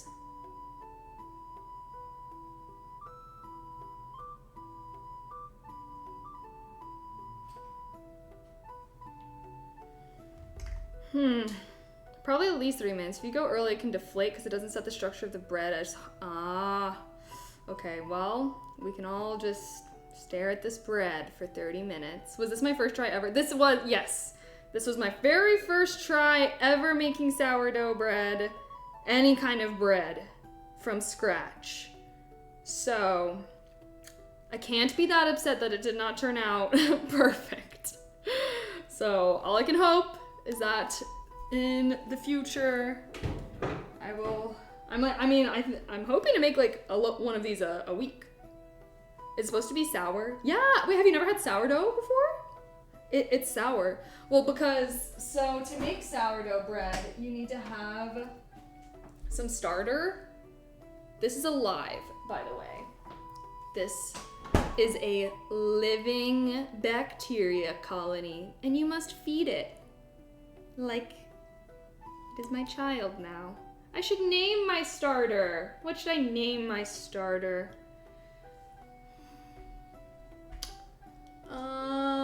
I don't know. Anyone have any fun names? But yeah, you're supposed to like feed it. That's why like I kind of have to make like a loaf a week basically, because you have to feed it and then it grows and then like you use what has grown. And then there's also like discard starter that you can use to make like brownies and other things. Name it Bobby. There's an alien in it. Bobby? I don't like that name. Sorry, no offense to any Bobbies out there. I need something like...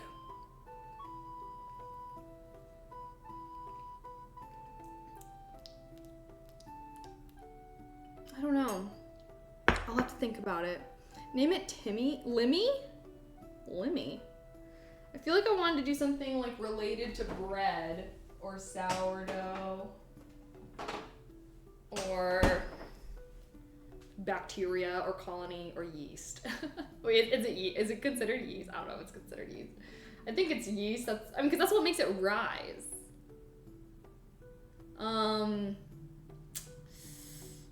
Yeah, I don't know. I cannot think of what to name it. I should name it something though. I'll think of something good. Bring some butter out of the fridge. Soft butter plus fresh bread's like one of the best things. Good idea. Use my good butter. My good butter. Oh. What the hell? Sorry, kind of messed up. The McBread. I was like, bready, bread. I don't know. Put butter on the crust, it will soften it. Well, I'm gonna butter it after I slice it up and make toast out of it and stuff.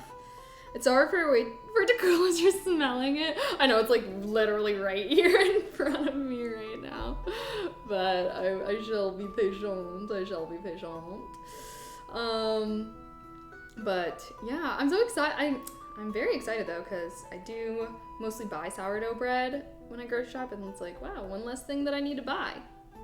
I'm excited. I am planning on making like a little TikTok or Instagram reel or something where I can like go the steps, or I can make like a whole YouTube video for more in-depth on like how to actually do this, because it's actually like pretty easy. The hardest part is getting sourdough starter. Like, you kind of got to know someone to get it from them. I feel like I don't know. I'm sure you can like buy it from somewhere. Most people that I know though, like, I feel like they got it from someone.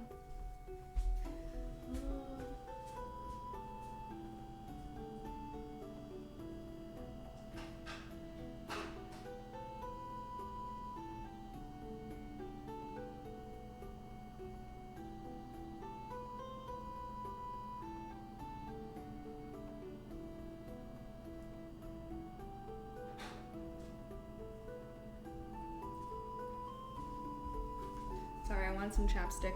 LOL. So you get a sourdough kid form someone else's sourdough kid? Yeah, like the colony. Basically. And then yeah, there's only 3 ingredients. It's the starter, flour, and water. So, very simple, very straightforward. I like that. You can start a starter from scratch. There's yeast just like that in the air, but it can take a while / not work every time. Oh, interesting. In the air? Okay, I did not know that. I don't know anyone that's made their yeast from scratch, but honestly, more power to ya if you've ever done that. I guess I did the lazy way. I just got some starter from someone else.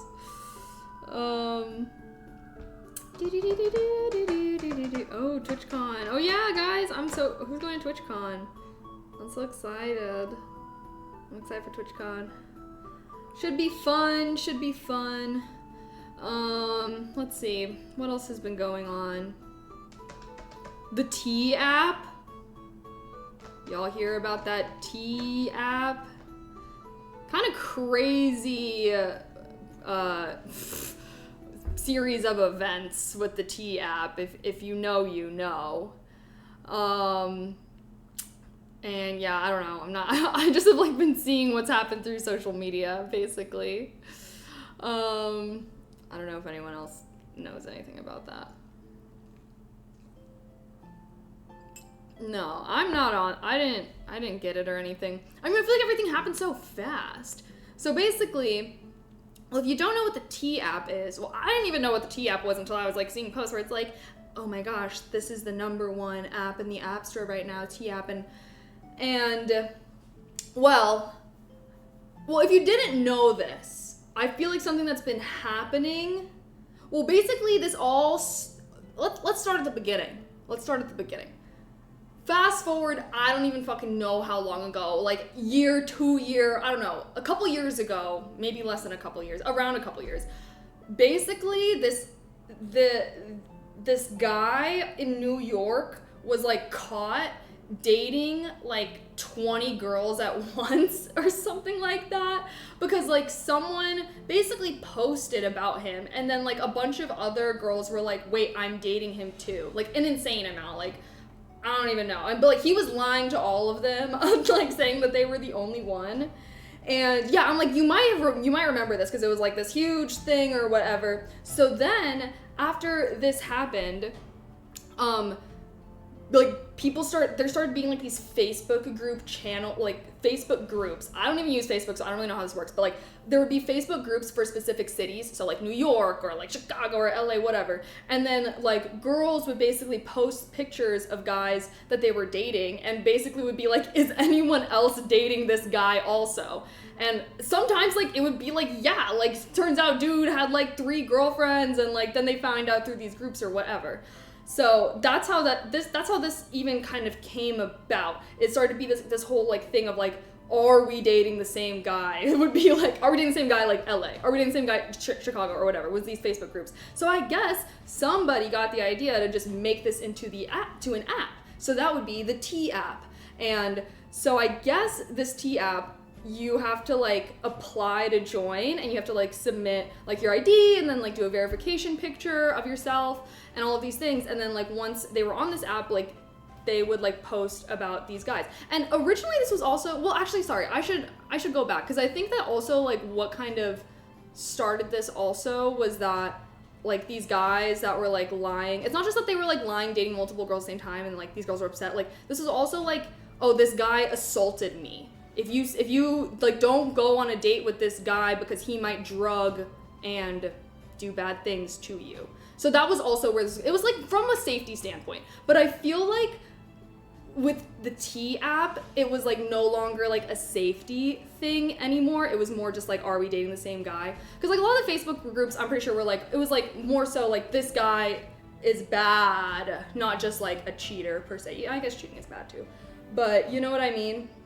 Anyways, so then this app is blowing up, and like I'm seeing, obviously I'm like, I'm gamer, I'm on gamer Twitter a little bit, so I'm seeing like tons of dudes are like getting pissed about this T app because they're just being like, which, you know, I guess I can understand because it's like they are kind of having their dating history like aired out anonymously, because it's like the women on this app are anonymous, but then like they're posting pictures with names of the men, which that I can understand. I can understand how that's like not cool. But basically then 4chan. Then 4chan, and then unfortunately the crazy dudes. So basically, app originally made for safety concerns. App goes mainstream. More women join it with more of a gossip prerogative, and that's how it becomes really popular. Is now it's just kind of gossipy, and then that's how a lot of these men find out about it, and then they're like upset, they're angry. Then 4chan finds out about it, and we all know the kinds of people that are commonly there, right? So then they hack this app. It could hardly be called hacked, because whoever designed this app they weren't a cybersecurity professional, that's for sure. So none of their data was even really protected. It was like in this semi-public like database. And then so someone hacked it and like posted all of the verification pictures and the government ID pictures, and made literally a map, an interactive map, and not cool, because it like basically like doxed every single, like, I don't know if it's every single one, but at least like very big proportion of like any of the women that even signed up for this app, and has obviously led to bad things of like these women being harassed and stuff like that. But it was just like, it's just so crazy. All of this stuff happened in like the span of like the freaking a week.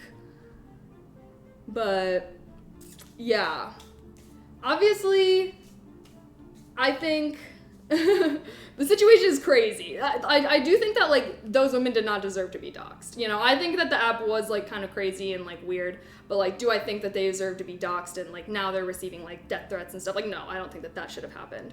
But yeah, this is why women choose the bear. Yeah, it just also is like kind of annoying that something that was like originally made to be like a safety thing of like was kind of turned to a gossip thing, and then is now like like, you know, because women were originally going on here to like post about these things, and then now they're like, yeah, I don't know, it's just crazy. But that's all that happened. That's everything that happened with the T app. It all happened pretty quick, TBH. The men didn't deserve to be doxxed either on the app. Okay, but like it was just like pictures of them and like their name versus having pictures of your government ID with like your address on it. I feel like is not unfair. Like, I don't know. I guess I feel like, I don't know. I think that it was like started with good intentions, but then like kind of bad people got involved on both ends. Like, I don't know. Well, because also like dudes tried to make like a girl version. There's traces of the men everywhere. There are pictures of girls stalking the dudes. It was a bad app. Yeah, I will agree that I didn't think that the app was a good idea. Kailey, would you choose the bear or the man in the woods?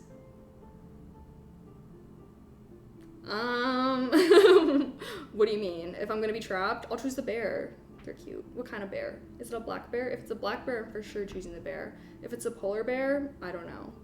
A grizzly bear, 50-50. But I'll choose my mans. But I don't know. There are definitely scary dudes out there. There's a lot of scary dudes out there.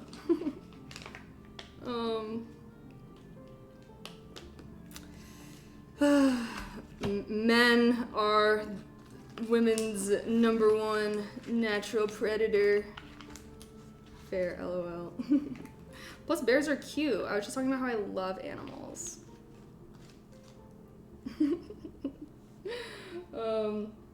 Plus, like, yeah, it's like I totally do believe that, like, I don't know. As I do believe that there's a lot of good guys out there, but there are unfortunately a lot of not good ones, and I feel like those good ones are really tarnishing things for a lot of people, unfortunately.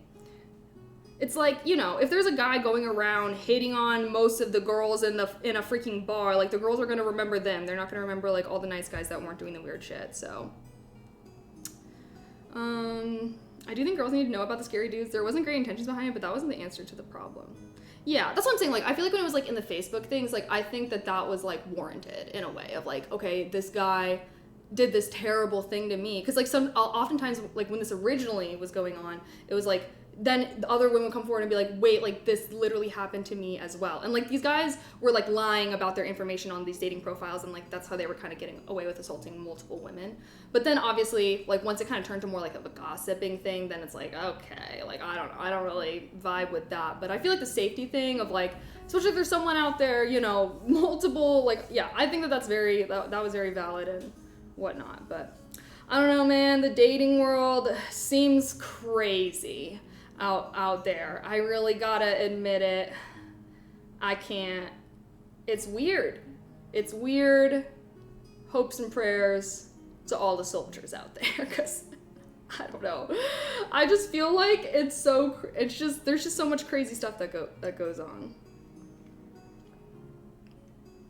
But there's a lady online who lives in the forest with multiple black bear families. That's what I'm saying. I'm like, black bears, I feel like, usually aren't going to attack you, or like, black bears aren't usually that dangerous.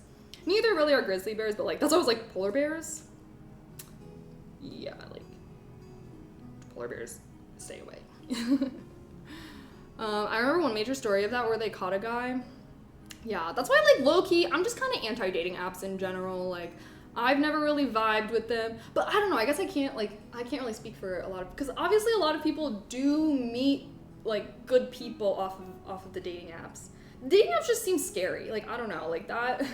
I don't know. I've never used one. Yeah, I like tried to use one for like 6 months when I was in college, and it was so terrible that I like deleted it.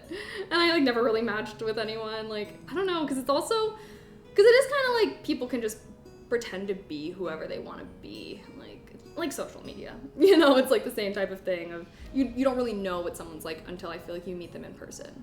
Like, that's why I always prefer meeting organically. You know, like, I don't know, but I know that that's also hard.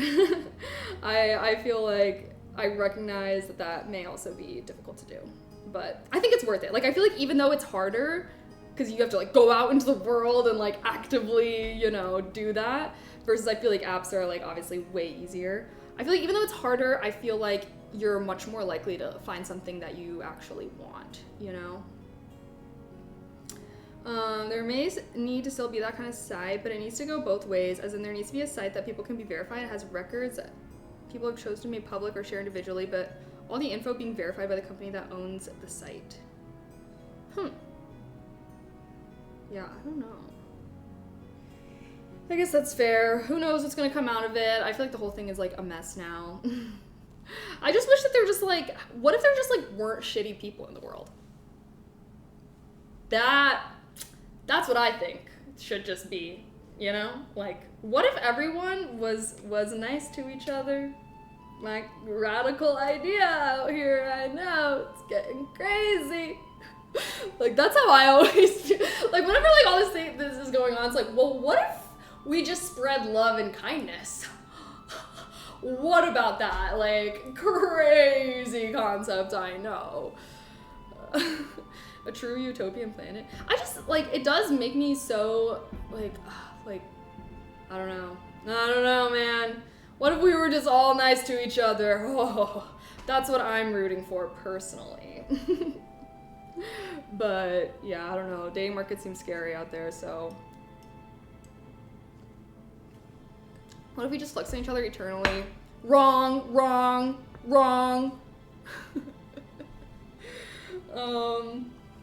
Okay, has it been 30 minutes yet? Because I want to cut into this, bish. Sometimes people look like us in the range scriptures. I call them, what? Like bad twins are people's annoying version. Wait, what? Spreading love and kindness for real. Only kindness and love. Yes. Positivity. Costs nothing to be kind. Yes. Like, let's just all be nice. Let's all practice radical acceptance. I feel like that's something I'm also trying to be on. That was also a part of, you know, my mental health break. I feel like I was realizing that I was becoming a very negative person. So, apologies for my vibes, I guess. I feel like, I don't know.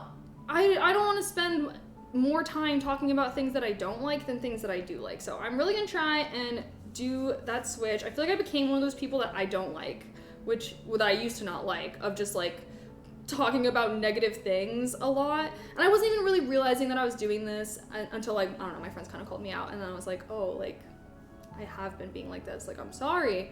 And yeah, so anyways, I want to be more positive and whatnot. Not toxic positivity, but just like trying to look more on the bright side of things. I feel like I was always like really positive and optimistic, and recently I have not been, which fair enough, but I can still try to, you know, I still want to try and be better at that, because life is so much better when you're looking on the bright side of things and you're positive, right? And obviously it's easier said than done. But I don't know.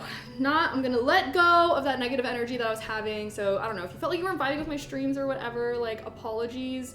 I don't know why I was kind of getting like that. Well, I do know why. It was kind of like social media. Like, I don't know. Because obviously on social media, everyone's just fucking complaining about things, and then you like internalize that, and then you start complaining about everything that you engage with. So gonna try and engage with more positive media, gonna try and create some more positive media myself, gonna focus on talking about things that I like, not focus on talking about things that I dislike, and yeah, just always gonna try and look on the bright side of things, and obviously don't want to be toxic, no toxic positivity of like no bad things allowed ever, but like just trying to just be more positive in the future. You also need the time off and rest and stuff. Yeah, that's also why I feel like I had to take a longer break than I intended to, is because I genuinely just needed a whole mindset shift. And I feel like I've had that. I've been listening to that jig music and trying to do stuff with friends and doing art and whatnot. And I just need to remember that the world is not an awful place, because when you're just in your apartment scrolling on social media all the time, like myself, it's really easy to feel like the world is terrible, and that people are terrible, and that everything is terrible. And yeah, but that's not true. That's not true, and I'm gonna decide that it's not true. And if I want the world to be a good place, then I need to contribute to making it a good place.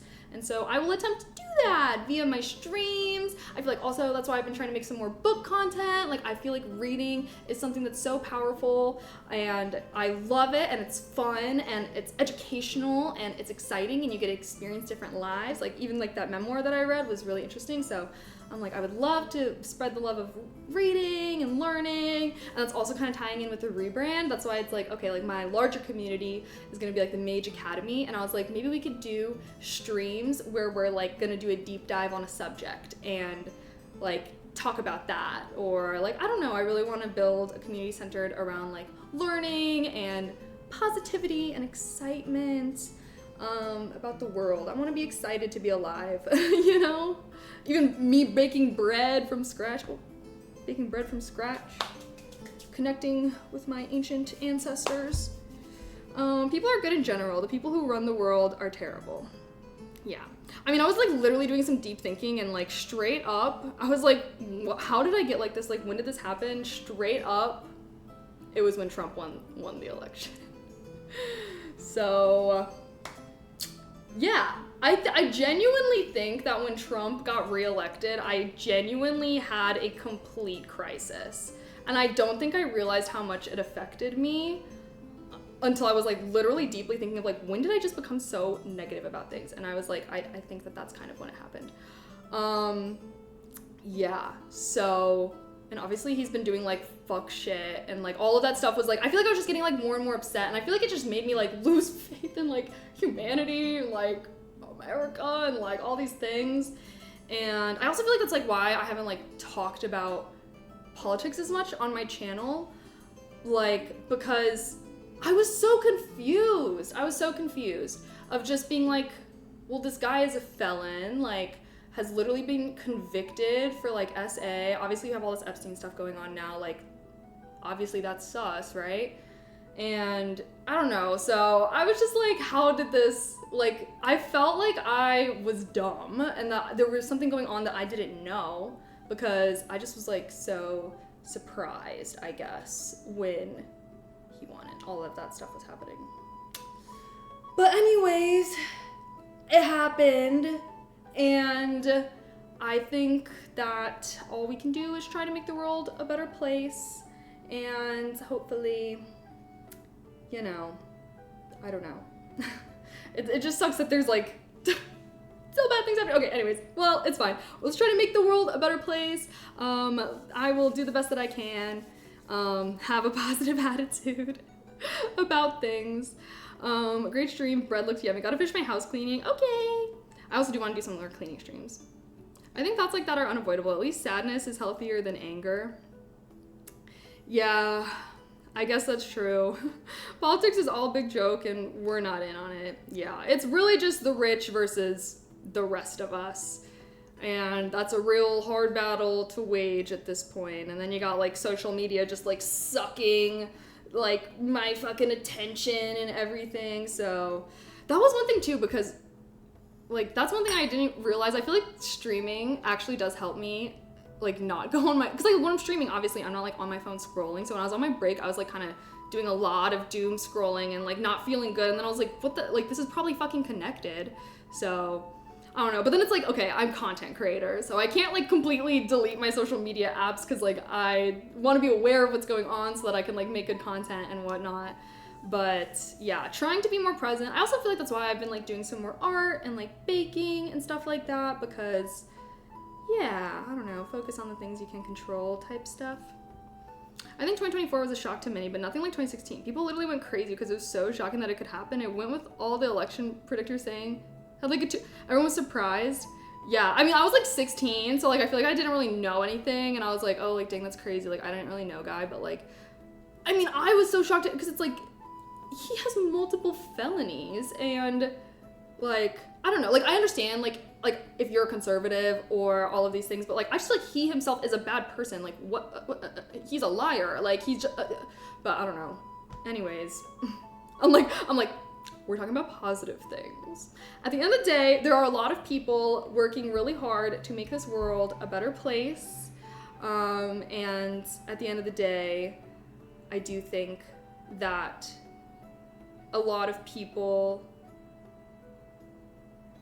like, I don't know, I'm, like, trying to think about how to put this in words. Like, I think that everyone is trying to make the world a better place in their own way. And, you know, people aren't always aware of all the other things that go on because, you know, the government be lying. They be lying. Like, they be saying shit, they be keeping secrets. So it's like none of us can even really fully know what's going on, you know?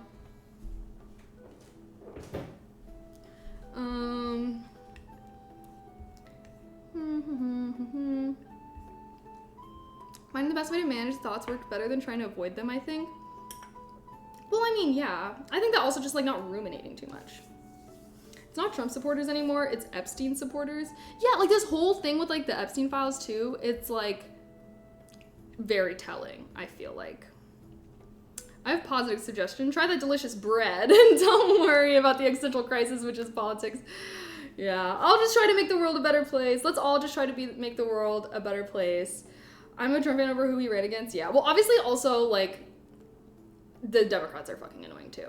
Like, I also think that they also have their problems and, like, I don't know. I don't like them, any of them really, you know, like, that's all I gotta say. I feel like a lot of times too is that, yeah, like, just because I'm criticizing Republicans doesn't mean I'm like, oh my god, I love Democrats. Like, well, you know, like, they're on some fuck shit as well. And, like, that's what I'm literally talking about. It's like, it's those motherfuckers and then the rest of us, right? And it's so annoying. Like, I do feel like, yeah, I don't know. I feel like the fact that Trump even won just shows how, like, fucked up the Democrats really are right now as well. So, I don't like them. I don't like them either. But anyways, let's try this bread.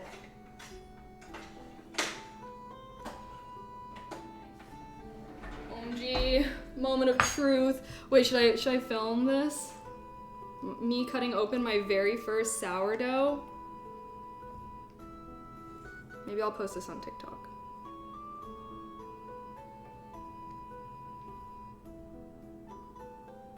I have my first sourdough loaf that I've baked. Yes, it got messed up, but first time trying. Okay, you can see the design I was kind of going with, but I wanted to film my first time cutting it. Should I just cut it right in half?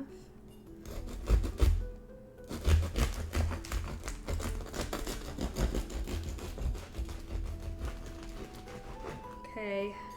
Apparently, when I show the inside, that's called my crumb.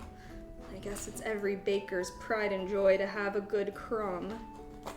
So the bottom crust is really thick. I'm like, no spoiler, I don't want to see. I want us to have a reveal at the same time. Oh my god. Okay. Moment of truth. Wait, I think it came out pretty good. All right, I'm gonna butter this up and make some toast, but yay, first sourdough bread is baked, yeah. Wait guys, look. How do you think my crumb came out? I think it came out, well, I guess I should taste it.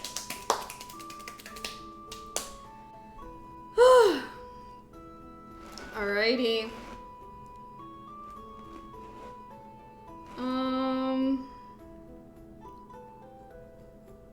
Should I just cut like...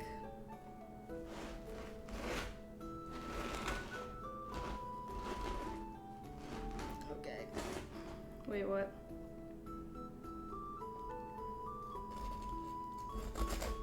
Ah, why can't I?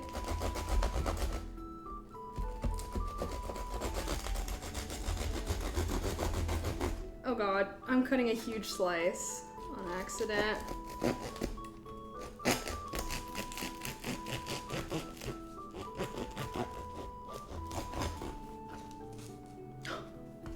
What the heck? Sorry, I messed this up. I'm cutting a bad slice.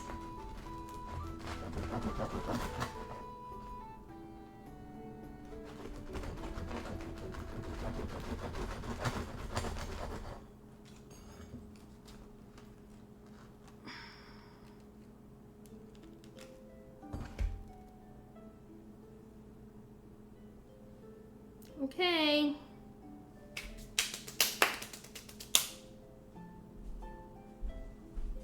Can I get a plate or?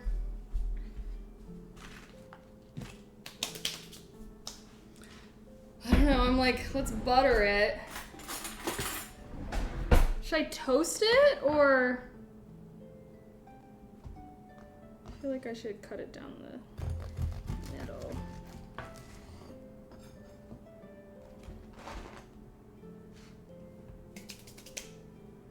Alrighty.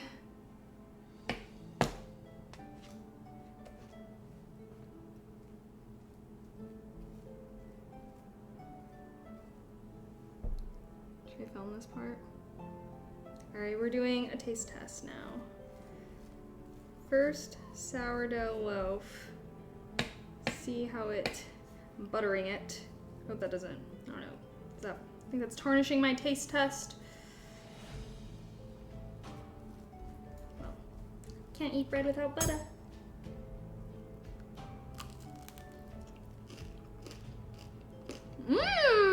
Wait! I think it came out good. I think it came out really good. Should I try and make a piece of toast now? Yay!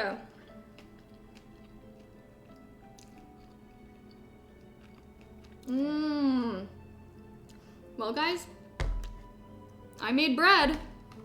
It looks dense. It's not. Can you see? Nice and airy. Nice and fluffy, actually. If anything, I was thinking that it's like... Well, I was like, is it too soft? Well, it's because it's bread and not toast right now. Normally I eat my sourdough as like toast. Mmm. Woohoo! My bread came out good. Is the crumb part fairly dry? If you need more time, it would be like wet/doughy in the middle. I think it's good. It seems like it's good to me. It's not like super dry. First attempt. Hopefully the first of many. And hopefully my next one doesn't get messed up like that one did.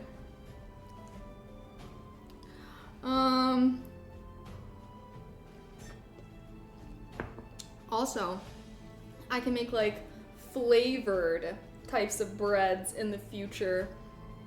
Cause like my friend, she makes like rosemary bread. She makes like roasted garlic and these other like she'll make like flavored loaves, and I'm like, I'm for sure gonna get into that. Yay! Dang. Now I got dishes to do. LOL. But I would say that was a pretty decent first attempt.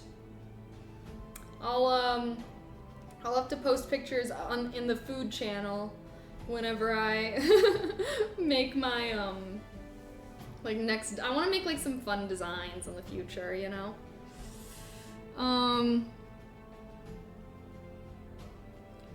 Wait, what? There is so much variety you can do. Cheddar? Yeah, I know. I was like, I can make like a cheesy bread. I'm so excited. The world of bread is so deep. You can do stuff like different flours, whole wheat, rye, additives like nuts, olives, cranberries. Ooh, I know. I'm so excited to be getting into this. Wait, what? If she bothered you, who are you talking about, Cabriz? Why are you being weird? I don't even understand what your messages are trying to say right now. Anywho, looks good. Thank you, Zep. Thank you.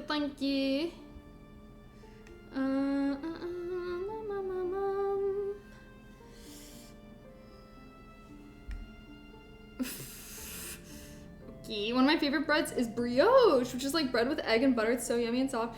Sometimes I feel like brioche bread is a little sweet though. No? What do you guys think of brioche? I feel like I think sourdough is actually one of my favorite breads, which is why I'm like, okay, the fact that it's so easy to make, like that's why I want to start making it. Brioche is heavy. I feel like brioche just, to me, it just tastes like a dessert. Like, you know, like I don't know, I feel like I can't really have like, like sandwiches or toasts or whatever, because it's just so sweet. It doesn't really taste like a bread. It almost tastes more like a pastry to me. You know what I mean? Well, I think this came out pretty well. I'm like, do I do the dishes on stream? Dishes stream. Ayo. Damn, there's kind of a lot of dishes. Oh, I didn't even finish unloading the dishwasher earlier.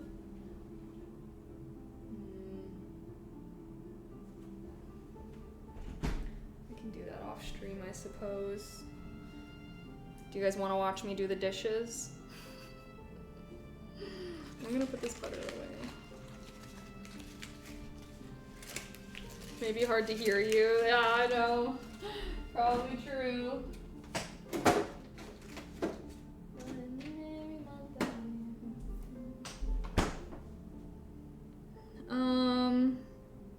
Get the rubber gloves. Yeah, I do have my gloves. I have an apron. We'll have to unload the dishwasher first, is the thing. At least I don't have to wash this Dutch oven since I used the paper.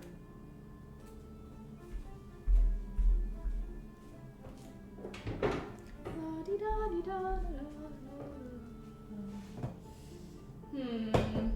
have flour.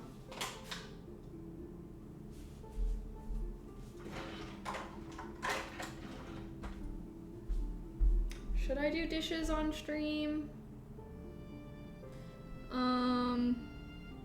People use rubber gloves to do the dishes? Yeah. I don't like getting wet food on my hands. It freaking grosses me out. I thought a Dutch oven was a thing where people fart in a car and so you can't air it out.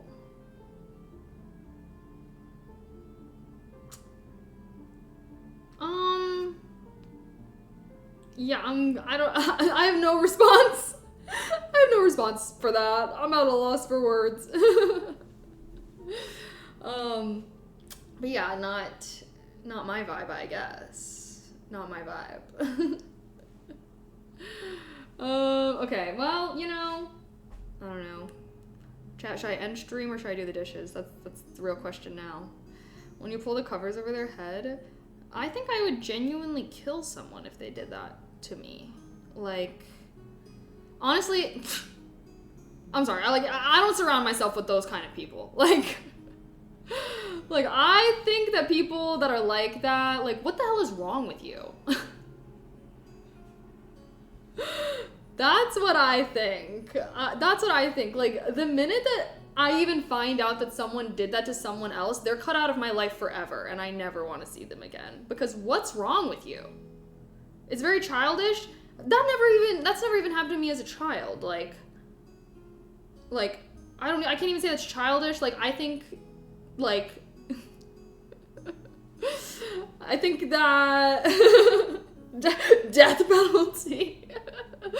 Like, I feel like I can't even associate that with a child. Like, children are too innocent for that. Like, I don't know. I think we need 12 hours of Dune. Come farm radiation area with me. Oh my gosh, I actually have not played Dune since, like, before. Literally since stream. Like, the last time I streamed it. So, I'm actually gearing up to do another Skyrim playthrough with mods this time, and I'm actually gonna do one quest at a time. I was gonna make like a video for my gaming channel where it's like, sorry, my first playthrough of Skyrim was rough. That's how I normally play. I will be doing another playthrough where it's better, hopefully. But yeah. Because even so, it was like, I feel like I wasn't like paying attention to like the storylines within quests as much since I was like trying to do all the quests at the same time. So, yeah. I adjusted. Oh, yes. Sorry, I haven't. The next time I'm on my computer, maybe I'll like boot it up and do it. I was playing Sims on my break. That was kind of my go-to game right now. Yeah, no, I played with no mods at all last time. So this time I will be playing with mods, and I'll do a more linear playthrough for like each quest, and yeah, multi-streaming to YouTube. And then I was like, maybe I can like break it up by like quest and what I do there. But yeah, Skyrim was really fun, and I'm excited to play it again with mods this time, and hopefully do more, because I obviously did not do everything with it, so I'm excited. Do you know what's a red flag? When I found out a lot of what? I think, well, no, here's the thing about Sims. Here's the thing about Sims, okay? Is if you've had a shitty life, you play Sims, like, it's normal, like, you just make your Sims live normal lives. If you've lived a good life, you are probably, those are the people that have that do the fucked up things in Sims. Like, I genuinely feel like you can tell so much about somebody by the way that they play Sims. Because, yeah, like, when I was a kid, like, I would literally just make, like, my family, except my parents weren't divorced, and everyone was happy and loved each other. And, yeah, like, I didn't even know that people were doing that kind of stuff either until, like, social media. But I'm like, I genuinely feel like that's how it is like, if, like, people that play Sims and do, like, all the fucked up things, like, they just have, like, a good life. Like, they're not playing Sims to live life because they have had a good life. Like, it's not escapism for them. They're just playing it. I mean, yeah, I don't know. Like, I feel like you can't complain about people killing people in Sims, killing their Sims, when it's like, are you playing Call of Duty? Are you literally, like, headshotting motherfuckers? Like, come on, let's not get high and mighty here. You know, so I don't know. I can't say that I think that it's a red flag when someone does that, but I do think it is indicative of, like, they don't need to be making their Sims live perfect lives because they probably enjoy their own life, so they're gonna do the crazy shit. You know? Evil Sims is crazy. I don't feel like most people do that. I feel like everyone does it like once or something, but I don't know. Most people aren't like doing that all the time. You never make a pool of Sims and take away the ladder to get out? No. No, I don't. Although sometimes if I play a Sims game long enough, I do want to like, because like the thing is about Sims is like how the Sim dies, it changes what color their ghost is. So like if they die of old age, then like their ghost is gray, which is fine. But like once you have like all gray ghosts in the family graveyard, it's like, all right, let's spice it up here. Like I want a red ghost, that means they have to die via fire. Or like I want a blue ghost, they gotta die via drowning. So like that's the only time where I'm like killing Sims intentionally, is more so that they can have cool colored ghosts. But that's usually if I'm like I'm like multiple generations deep into my game at that point, and yeah, it's kind of like exploring the options. Who Among Us is not delete allowed? Sometimes it needs to be done. Oh my gosh, no, I literally like, I feel like every time I make Sims, it always just like starts out really normal and happy, and then yeah, and then I don't know, I feel like the more and more you play, it's like obviously you're just gonna end up trying different things or whatever. But there's so many expansion packs nowadays too that it's like, I feel like there's a lot you can do outside of the normal stuff, you know? You know, let's go with the FPS regardless. Enjoy. Do you know, wait, what? Enjoy the stream. Oh, thanks. I used to make a giant Sims house filled with like 50 graves. What? Yeah, I always just like make myself, and that was also why I started painting, is like I always like made my Sims be like painters, and I was like, I can just paint in real life. That's the one thing I do love about Sims though. It's like, we are Sims. Like Sims is so fun, but like also it's just living life. Like Sims be motivating me to live a better life, straight up. Why is my thing? You have multiple generations in Sims? What do you mean? Yes? Because like I said, I always like make me, and then obviously I have a man's, and then I have babies, and then yeah, and then I play my babies, and then my babies have babies. And then eventually my Sim dies. And then, yeah, usually by the time I'm on like my great-grandchildren is when like fuck shit is going on in the game. Because it's always like me, my Sim is always building generational wealth. Like my Sims always get rich as fuck within a single generation. I think it's a prophecy, actually. But yeah, my Sim always makes hella money. Like when I'm playing myself as a Sim, I am making that cash money dough. And then usually my children are just pursuing more fun things. So then I let them do jobs where it's like they don't have to make money. They can just whatever. I'm creating whatever vibe for them. And then yeah, and then by the time I'm on like my grandkids, it's like, all right, let's start doing some fuck shit. Like maybe I got a grandson who's a hoe. Let's impregnate every single female Sim I can find in this town. I have done that in multiple playthroughs. I always eventually make a male Sim who just impregnates as many female Sims as possible in the game. And then like the family tree always ends up like, it makes it look like crazy because I'll have like 30 kids or something like that. And obviously it has to be a man because like if you have a female Sim, like and she gets pregnant, that baby gets added to your house. But a male Sim, like if that Sim if she ain't part of the house, like he's an absent father. Okay, he is an absent father. Future generations will be inbred. No, yeah, and then it's like, damn, like a generation later, then like half the town is like half siblings. That's why like sometimes I'll make it be like an adopted son. Because it's just like a way to like increase the population of the Sims town or whatever. But now I feel like there's a lot more, because every time you get an expansion pack in Sims, it like basically adds another town to it. So now there's like multiple towns, and there's actually like a lot of Sims now because of that. Versus like before, like if you only have the base game, you only have like the base town. Like there's only so many Sims in that town, you know what I mean? But yeah, that's the only reason why getting the expansions is like nice, honestly. Dude, I'd be like, wow, gonna design a nice garden. I mean, yeah, that's what I'm saying. Like I do that like the first generation, but then like once my family has like a beautiful home, they're rich, they're happy, then it's like, now what? You know, like gotta do some. It's really a good metaphor for life. I do think that Sims is like I don't know. I do feel like Sims makes me think about my life and shit, because it's like It's so true. It's like once you have everything you want, like you're just gonna start doing some fuck shit. And that's why so many rich people are weirdos. Are freaking weirdos. Cause yeah, like I don't know. Sims is the evidence. Okay, that's my evidence that I'm presenting. What Sims did I play the most? I probably played Sims, well I played Sims 3 the most growing up.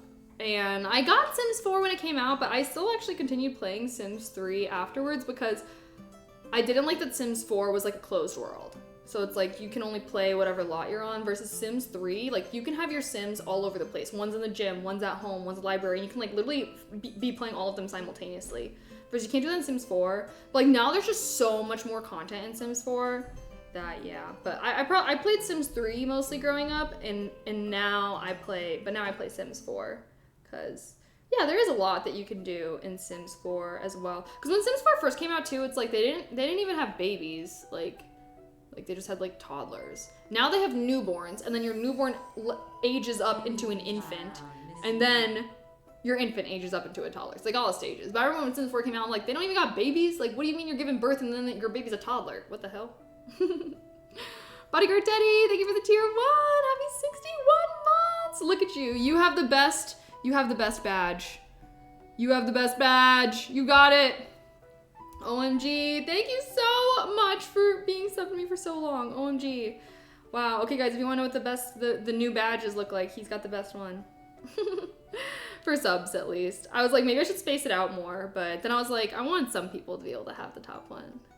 I try to make people get in fights over lovers. It's chaotic. And I was like, I never really play Sims on stream though, because I feel like it's like not a super exciting game to watch. I don't know. Should I do any Sim streams? Well, we're gonna do Skyrim, so I'll focus on Skyrim first, doing a new playthrough with that with mods, which I do have to download. What is it? Nexus Mods? Is that the Skyrim mod manager that you guys were telling me about? Do I be the only one with it or something? LOL. Well, I think that there are other people, but I just thought it for you right now. I think that there are. It's like 4 years, because hold on. Yeah, 61, that's like more than 4 years, right? You only have to be sub 48 months. I think it's like a couple of people. Maybe I'll make it higher, or I can get more. I mean, there was like one of the badges I didn't even like, so I kind of left it out of the progression.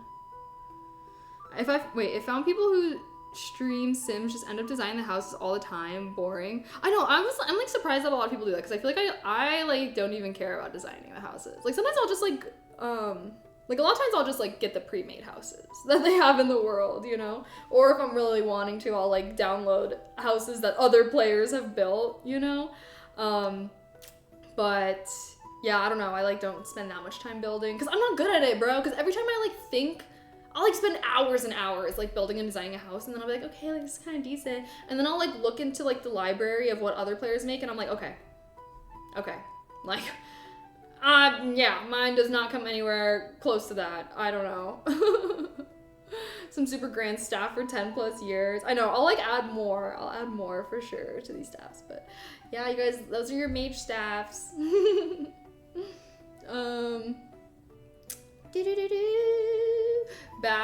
Bed, fridge, shower, stove, all you need to start. I know, I was just like give my Sims like the best stuff, and then I'm like, okay, like that's good, right? But I feel like there's a lot of people like that go, like they're just so good at all the little details. Like I feel like I'm not as good at like doing all the little details. Actual architects building Sims houses put us no, yeah, for real. So I'm not a hardcore builder like that, but I can appreciate, like I appreciate the people that are builders because I just download their lots and put them in my world. So if anything, it's like, I'm glad that there's a lot of people that are hardcore builders that play Sims, but me, I like to play, you know? I don't really, I mean, yeah, cause like, yeah, sure, I guess I spend time like making my Sims, but like not anything crazy, to be honest.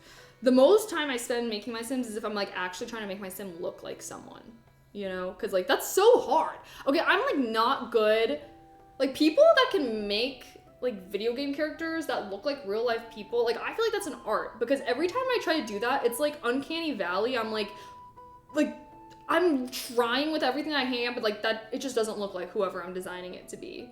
So that's why it's always like my first generation is like, that's it, because I can never make, I don't know how people make like Sims, or like even like in Monster Hunter Wilds, I feel like people were like really designing characters, like I don't know, I can never do that. I just like choose a face that I like, and then I'll like change it a little bit and then call it a day. As far as it isn't YouTube live stream too, yeah, well, hopefully I will be doing some more stuff like that in the future with multi-streaming, but I just wanted to try out, just kicking Twitch today. Hopefully some more YouTube streams in the future as well. Testing out multi-streaming. I even set up something so I could also stream to TikTok, but that seems a little overwhelming to be live on like 3 at once. So we're starting off baby today. People are crazy. Wait, Cutie the Sim, wait, sorry, Cutie the Sims houses 2. What you mean, Jellybean? I just got off work. We won 6-0 and had fireworks for. Ooh, yay! Congrats! That's so exciting. OMG. Do I have K-Sip on Kick yet? What's that? I like to create my ex in Sims and give her the worst life I've been manifesting for her. You need to let go of that hatred in your heart. You know? No need to hold on to that bad energy. I also gotta say, the opposite of love is not hate. To love someone or something, or hate it, you have to care. So love and hate are actually 2 sides of the same coin, if you will. The opposite of either of those things is indifference.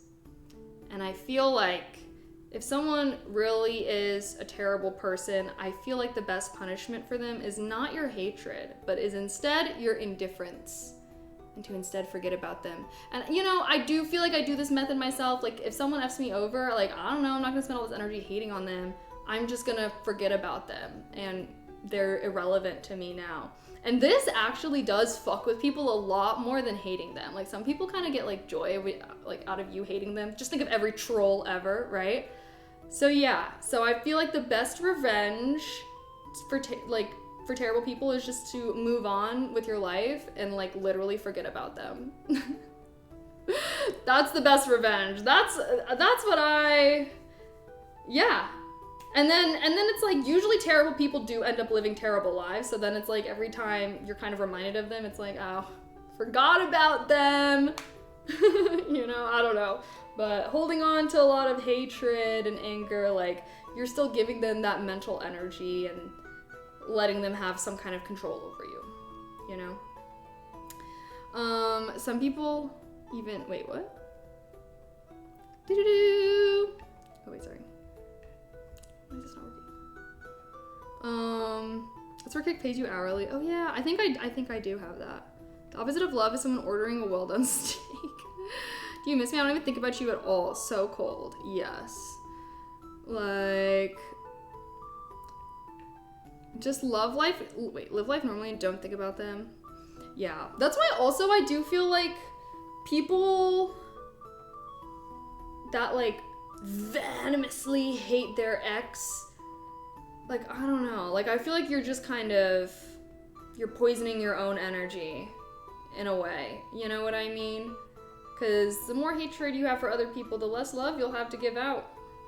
Because both of those things require attention, requires thinking about them and feeling things strongly, And you just get, oh, I like messaged someone that I know that works there and I think he set it up for me. I don't think I hate anymore. It would just make me feel worse about myself if I did, LOL. Yeah. I mean, like, sometimes you can't, like, stop yourself from hating, especially if something's, like, really fresh. It's like, okay, like, you can't control your feelings. But I do think that instead of, like, pouring your energy into that hatred, you should just, like, feel it and then let it move over, like, refresh it. That's why also it's like, don't stalk them on social media. Just remove them from your life if you can, and then you'll just forget about them eventually. And then, like, but the more you keep reminding yourself, especially by doing, like, little petty revenges here and there, like, you're just not gonna be able to, like, move on, I'm good friends with 2 of my exes. Actually nice to feel like I hit that maturity level. Yeah, like, I feel like it is good to be able to be friends with people. Like, with exes, I don't know. Some people can't, though, and I guess I understand that. I think it does depend on, like, the situation. Because, like, I don't know, if you just are like, oh, like, we just weren't a good match, like, I don't know. Like, I feel like that's valid. But obviously, if, like, someone screws you over, like, I can understand why you wouldn't want to be friends. Or, like, sometimes it's, like, I also think that to really be able to actually be friends with someone, like, after you date, you had to have been friends before you dated.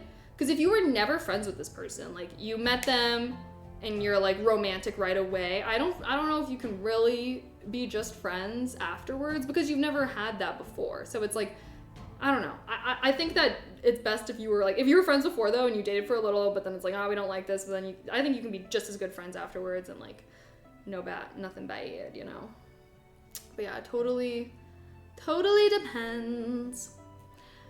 It's simple. Appreciate the good times you had, learn from the bad, don't waste mental space with resentment, work on moving on, however feels right to you. Yeah. And, like, you know, you can't really change, and that's what I'm trying to say, of, like, you can't really, like, change how you feel. Like, it's okay to be, like, upset or, like, angry, but, like, just, you know, you don't want to, like, feed into it. Like, if someone's still, like, raging shit talking their ex after, like, years or something, like, I feel like at that point they're, like, intentionally giving in to that anger and whatnot, you know?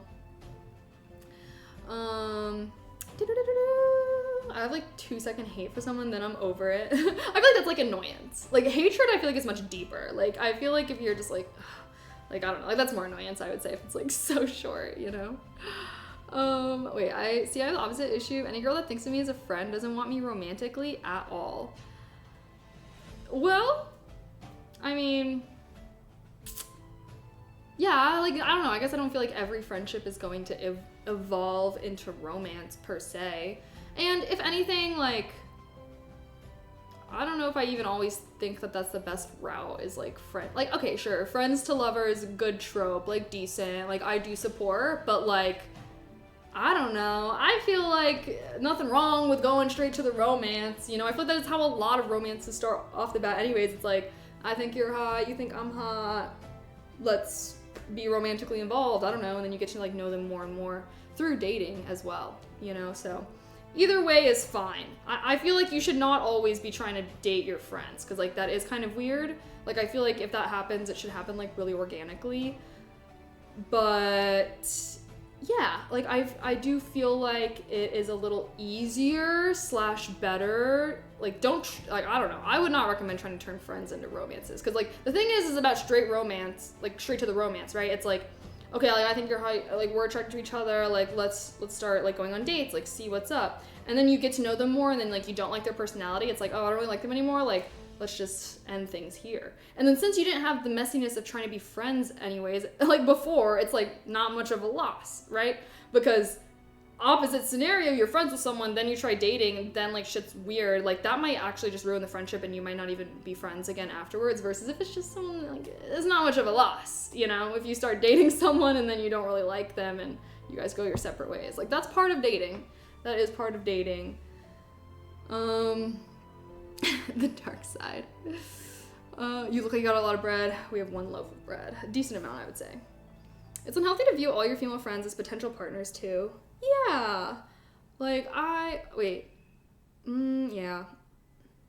I think that, I don't know. I feel like it's also good, like, just, like, friend to friend, I feel like is the best scenario. Because the friend is vouching for you, for them, so you know that they're hopefully not a complete weirdo.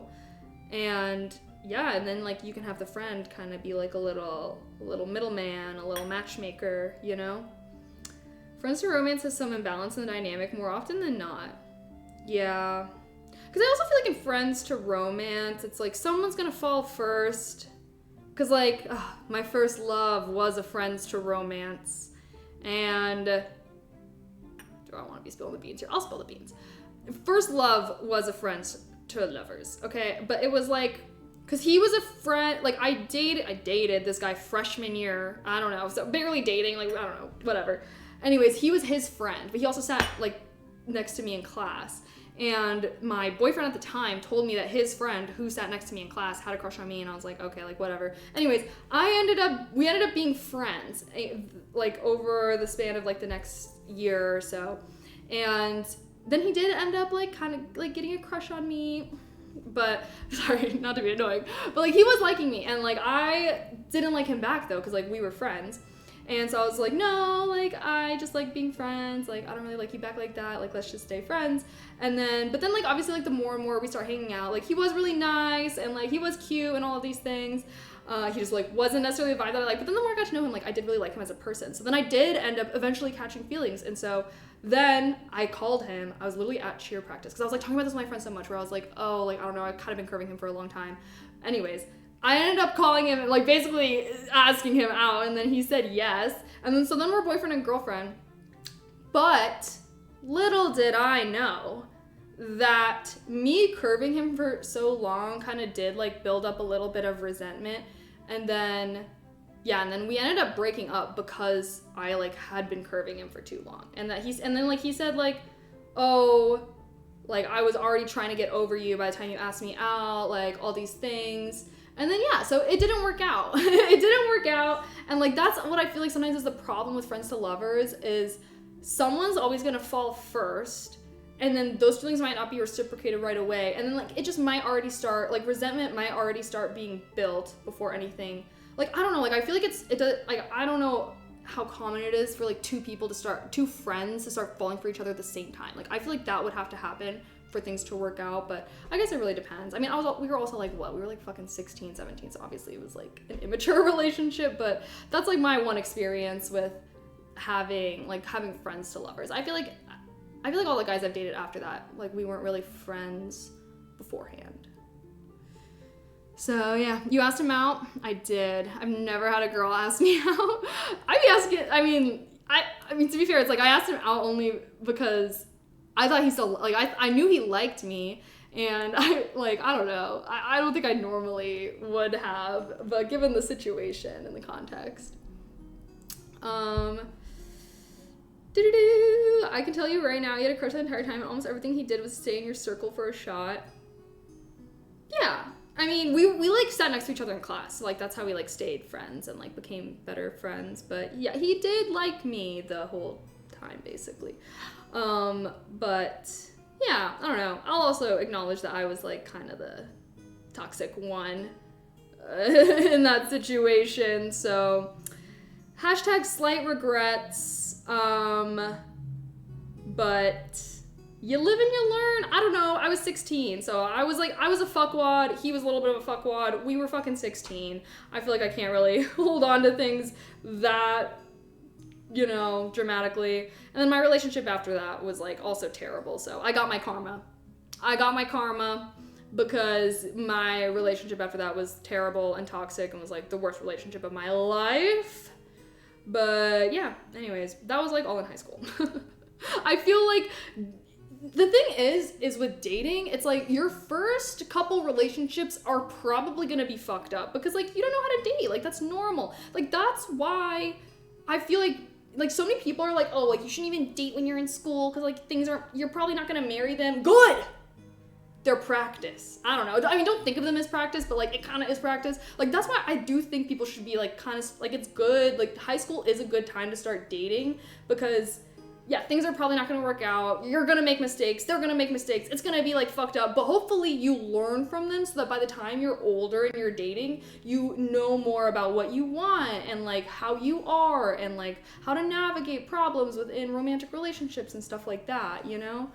So, yeah, like, you shouldn't only date, like, I don't know. I don't think that you should only necessarily date for marriage. Like, it's okay to have, like, those intentions going forward, but, like, your first relationship or two is probably not going to be rainbows and sunshine, and that's okay.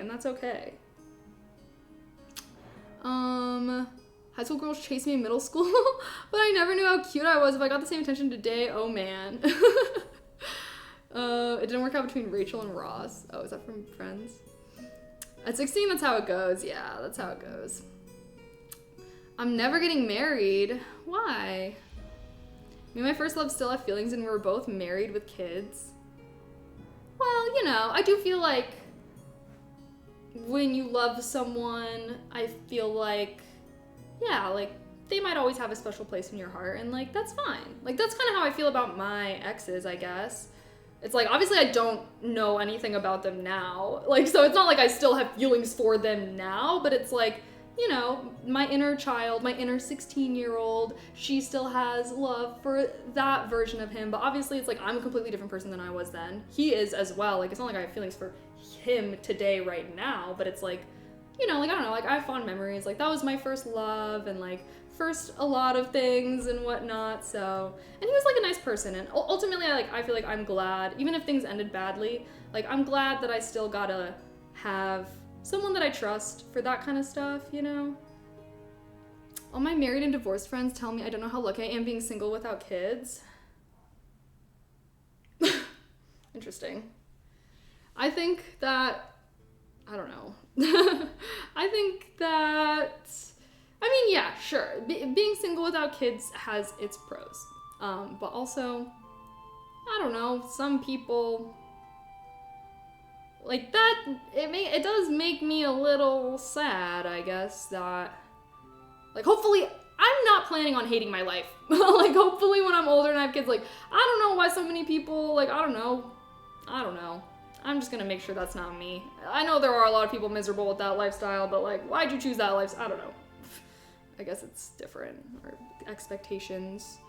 Do you think a part of the relationship of, wait, do you think a part of a relationship as a kid that is better is not having money involved, or is that worse? I don't know. I mean,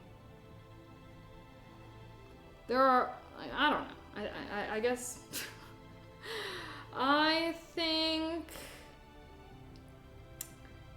it's like, yeah, maybe you don't have money, but I feel like that's something that is a thing. Like I'm thinking high school per se, is like social hierarchy. I feel like you have to deal with that a lot more. Like if someone's spreading rumors about you at school or something, that could affect your relationship, or like, you know, like I feel like there's other things that can affect high school relationships that don't happen in adulthood. Like I feel like money is something that comes with adulthood, but like you're not having to deal with like weird school social hierarchies or rumors or something like that, you know? Hatcher, thank you for the tier 1. Happy 4 months. I appreciate that. Thank you. Doo-doo-doo. Imagine calling someone the old ball and chain because you're just comfortable being miserable. Yeah, see, like, people like that, like, I just think that that's just a boomer thing, straight up. I actually saw this graph, and it turns out that, like, people, like, I'll have to find it. I don't want to phrase this. But data is showing that people are getting divorced, like, less if they're, like, I don't know how to explain this. Never mind. I can't explain this. Would you date a guy who's taller than you and could possibly fall on you? Why not play it safe and date a short king? I mean, I'm pretty short, so I don't really have like a height preference like a lot of girls do. I feel like as long as you're taller than me, and I'm 5'2", so I feel like it is pretty easy to be taller than me. Yeah, I have not met many guys that are shorter than me. I know that they exist. Are people marrying less? Yes, people are marrying less. It also depends like when you're getting married. But it was like this graph that was showing like the decades, like when they were married, and like divorce rates are going down because it's like, okay, you think about it, like in the freaking 60s or whatever, marriage was expected. People were getting married really young and stuff, but like since people are getting married when they're older, frontal lobe developing, they're actually like getting less likely to get divorced. But that's like when they're marrying when they're older, and like because people have a lot more choice and freedom, like they don't have to get married to be a part of society in the same way that you kind of did way back then. So yeah, I feel like I think that's good. I do think that's good. I think it's good that people have choice and that you can be like, you don't have to be getting married type shiz. It could be more of like a nice plus, you know? It's also worse in some places. Yes, it does depend. I think that this was showing like in the US, I believe. Are marrying less and people aren't having as much, or having, yeah, I mean, the whole kids thing I do feel like is tied to money. Like, I feel like more people would have kids if it wasn't so expensive. Like, everything's so expensive now, you know? So, you know, the hashtag valid. Hashtag valid. Kids be expansive. Is there a height that's too tall in your opinion? Yes, 6'2" or taller. Or I guess just taller than 6'2". I guess 6'2" is like the max. But anything more than a height difference just creates a lot of awkwardness, I think. I'll leave the super tall guys for the tall girls. I feel like that makes sense. But yeah, one time I like kind of was dating this guy that was like fucking 6'4" or something. And it was awkward. Like, I don't know. It was just kind of awkward and I would not do it again, personally. So yeah, I think that,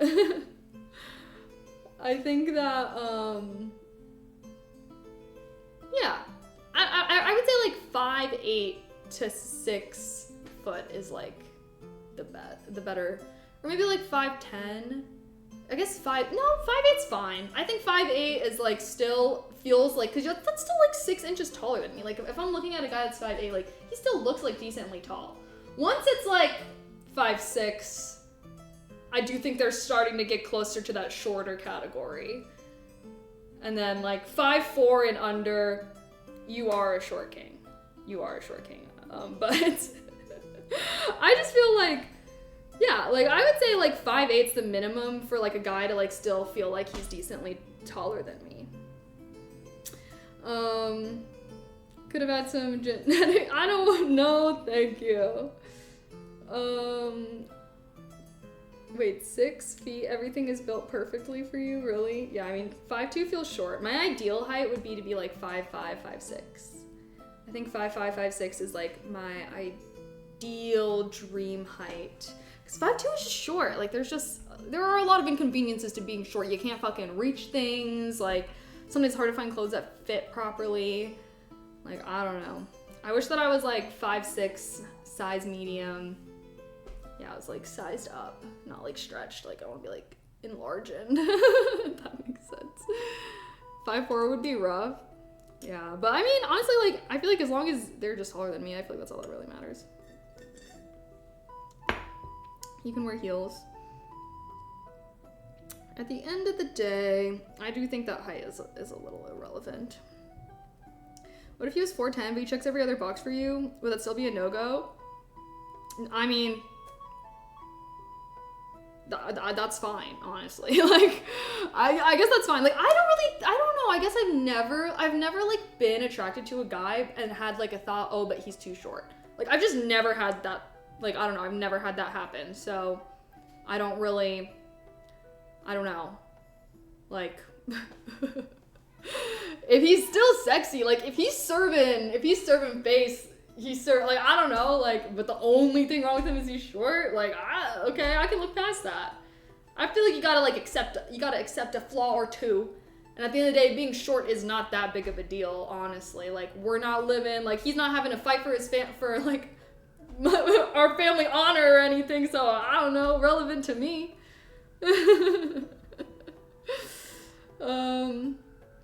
I'm 6'3", so I can't complain. Yeah, see, I feel like the guys that are like 6 foot plus, like those should be the guys that are dating like the 5 foot, like 7 plus girlies. Like, cause I understand when like taller girls like do want a guy that's tall. Like, cause that's fair, you know? Just like how I don't want a guy that's like way taller than me. Like, I can understand not wanting a guy that's like shorter than you know? Because mostly just for like aesthetic things. I mean, a lot of girlies don't give a fuck about that, you know? They don't give a fuck about that, but yeah, honestly though, I do know there are a lot of girls that do date guys that are shorter than them. I just think that the girls that like height are like, they're like a vocal minority. You know, like, I don't know, like, I don't think that most girls care about height that much, you know? Plus, yeah, I don't know.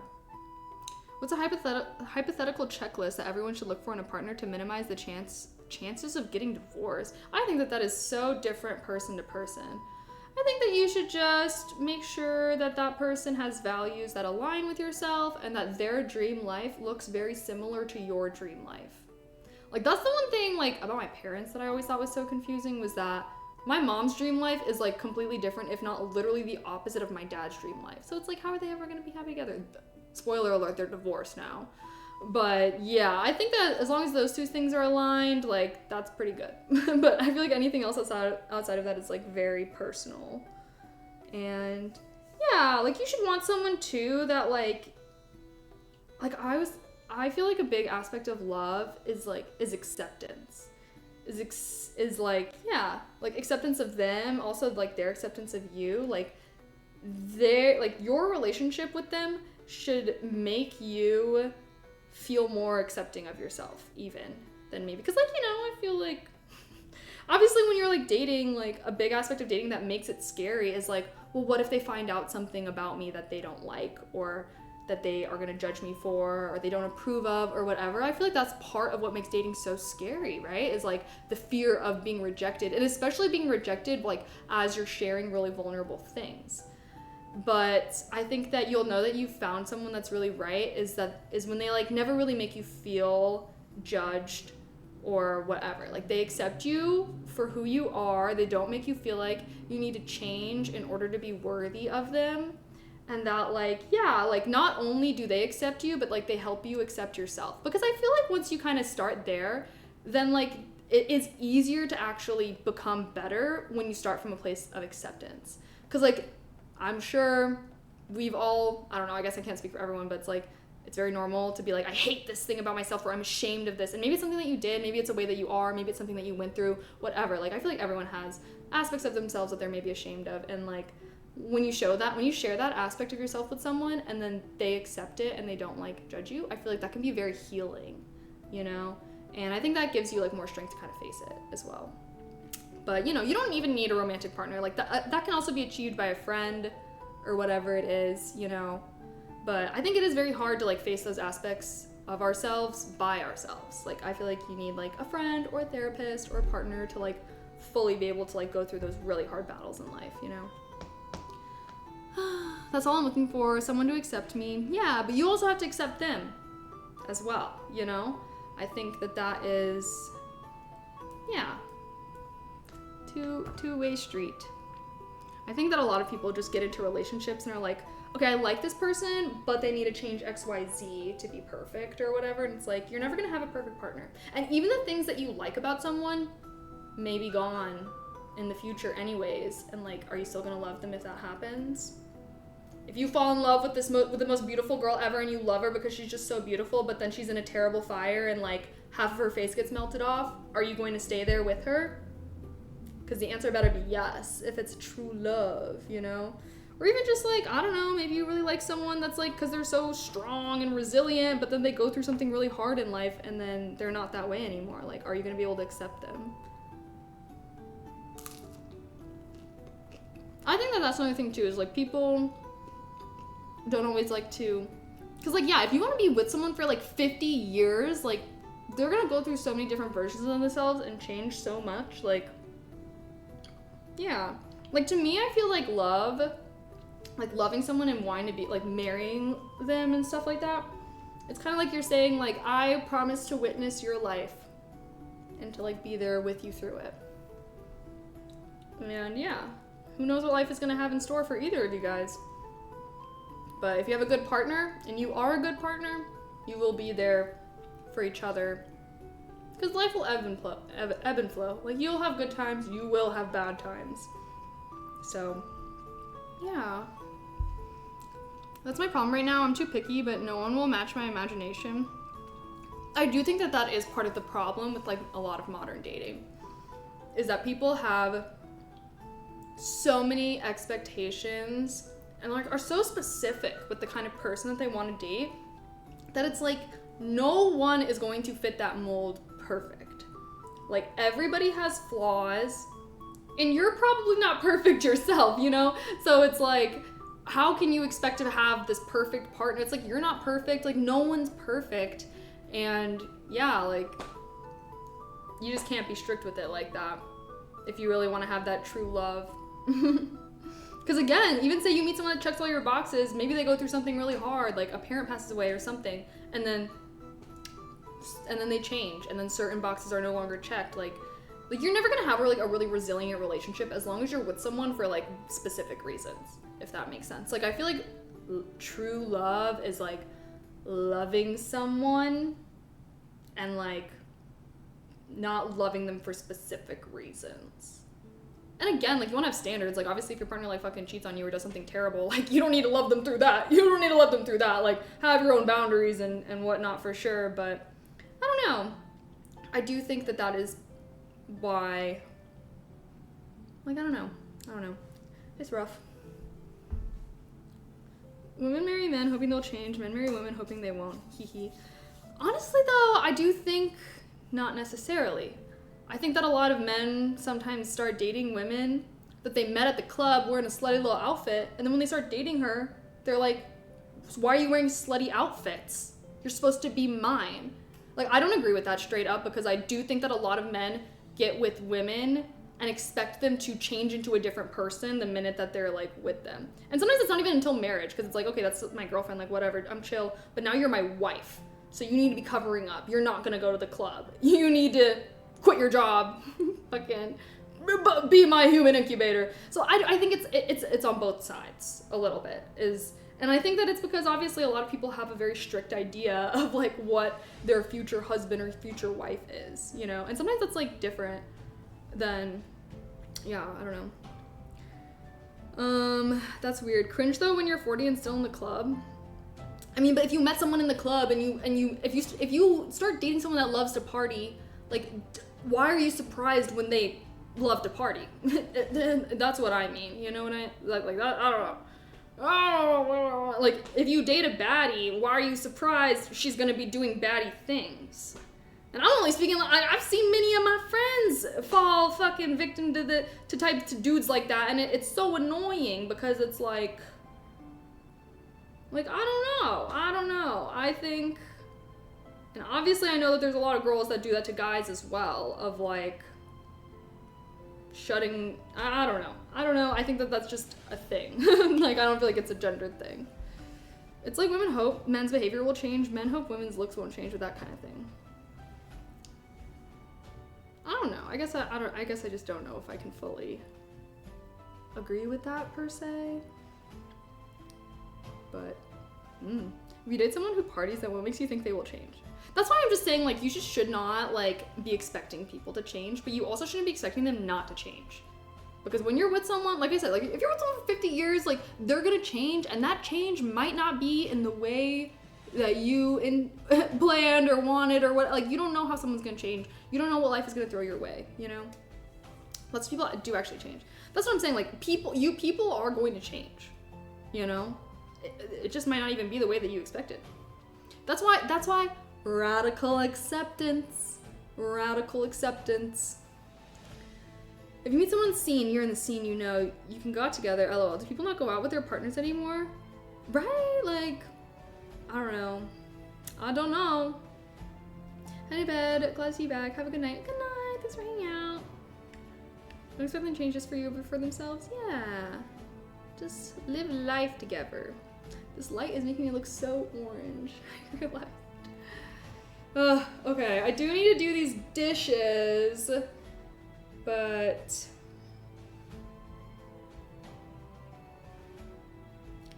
sorry. I think if you're in a committed relationship, you'd expect them to behave monogamously, regardless of gender. Some men are probably misconstruing or properly constructing promiscuous behavior depending in those scenarios. I think, I mean, yeah, like, you don't want, like, going to the club does not mean that, like, I think that a lot of men go to clubs with the intention to hit on women and are doing so with, like, that intention in mind, but I don't feel like most girls are going to the club for that. Like, girls are going to the club to dress up, look good, have fun with their friends, and dance. And obviously, yes, there are a lot of girls that do go up to the club to, like, also engage in that kind of romantic behavior, but I do feel like it's less of a ratio. And this was always, like, so clear to me in college, is like, whenever my girlfriends would want to go out, they're like, let's go out, like, it's gonna be so fun, like, let's get drunk, like, let's pick on outfits, like, it's so fun. But then whenever I be with my guy friends that are gonna go out, it's like, let's go out, like, and like the way, like, their mindset going into it, it's like guys are going out with the intention of meeting and talking to girls and seeing girls, versus girls aren't doing that as much, I feel like. And yes, they can be, but I just think that that's the biggest difference. And I think that the reason why is because dudes don't dance as much. Like, I feel like me and my girlfriends, like, we be dancing on the dance floor, like, we're having fun, like, and most of the time the dudes are just like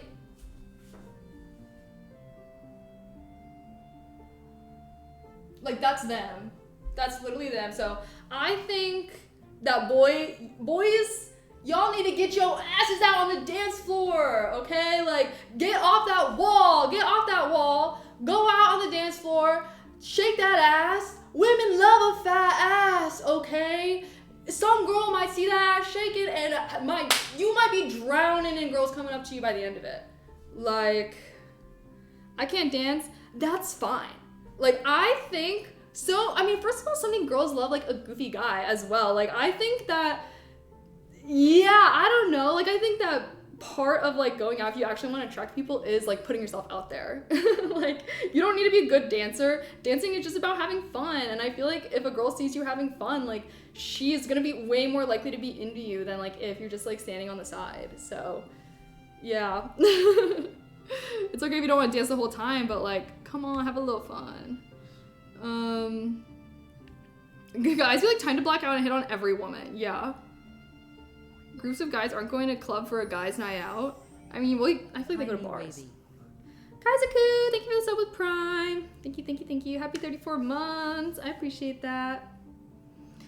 The commercial in this movie looks bad. Damn. I don't know what movie it is. Okay, chat. I think it's time. It's time for me to go and do some dishes. I had a dance a while back with a complete stranger. I stepped on her toes so dang much on accident. She seemed irritated but later laughed her ass off. Yeah, like, I feel like going out should just be for fun. And I feel like having fun is also a great way to meet people, you know? Like, I think that 2 birds, 1 stone. Like, even if you, like, you don't even have to, like, go out to meet people romantically. Like, I feel like I met so many friends through going out. Like, that is one thing that, because I don't really go out anymore. And, like, I do feel like I miss it because I would meet so many people when I would be going out. Like, random girls in the bathroom. Like, I don't know. Like, that was always, like, my main way of meeting people. And, like, now I just don't really meet people as much. Please dishes on stream. Well, it's gonna be too loud. So I think I'm just gonna end it here. I think I need to revive. I'm gonna go revive my ASMR channel really quick so I can raid that.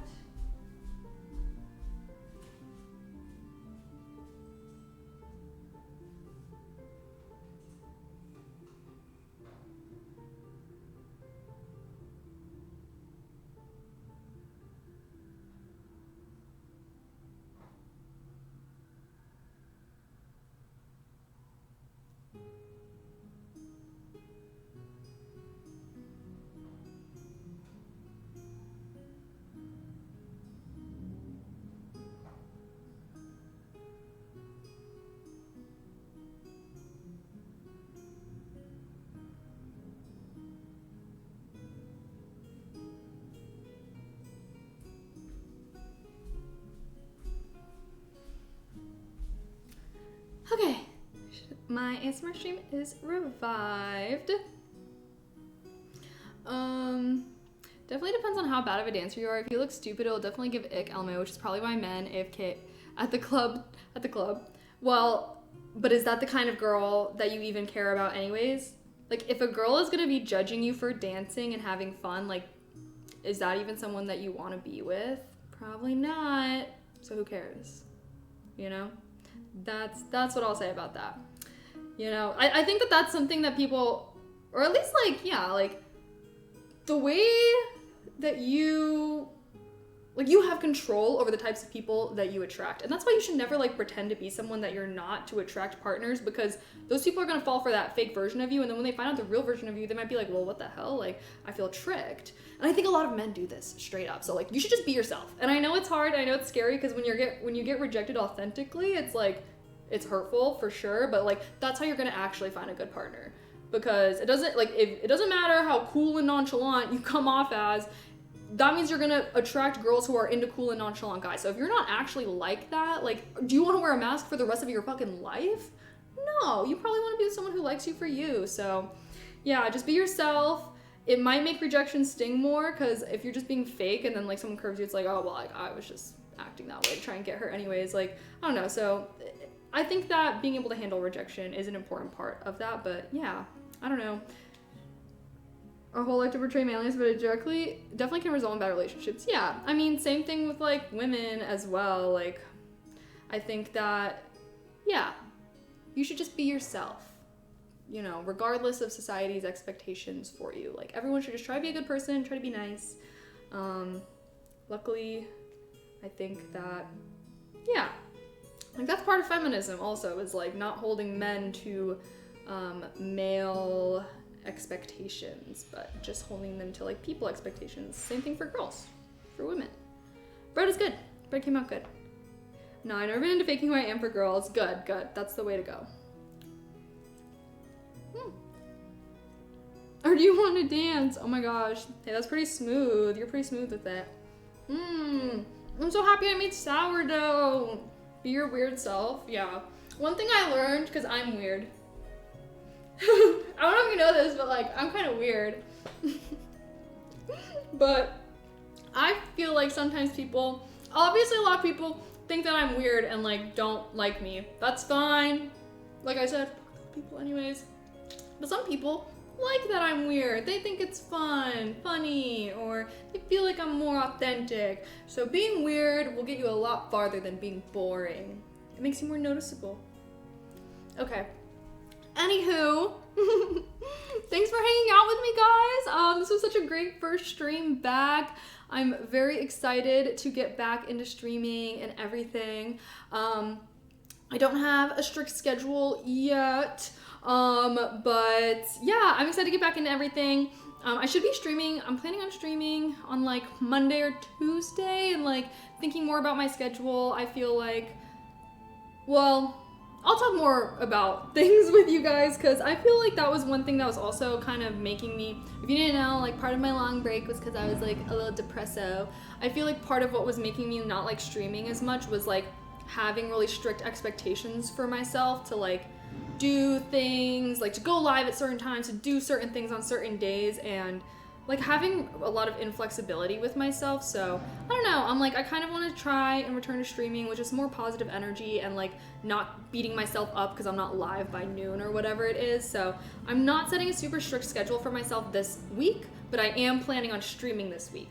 I just don't want to tell you guys certain days, certain times, and then like kind of re-put that stressful energy on streaming. Like, I don't know, I feel like I used to just kind of go live and like not think about things too much, and that was like when I enjoyed streaming the most. So I'm gonna try to have some more of that mindset, but who knows, maybe I'll end up making like a more loose schedule going forward in the future. But yeah, I think that like me being like, okay, Mondays we do this, Tuesdays we do this, Thursday we, and like being like I need to go live at like, I don't know, it was just like creating a lot of mental stress. So I'm trying to not have that as much. So I apologize if it makes it so that, I don't know, like I do want to have, like I want to meet in the middle. I don't want to just have like no schedule, go live whenever the fuck, but like I don't want to have like super regimented certain things on certain days at certain times. Like that feels too strict. So I'm gonna try and have something more in the middle, but I am planning on streaming this week.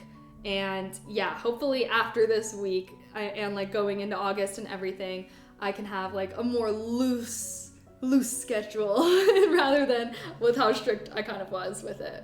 But yeah, thanks so much for hanging out with me, guys. I really appreciate everyone that came to my first stream back.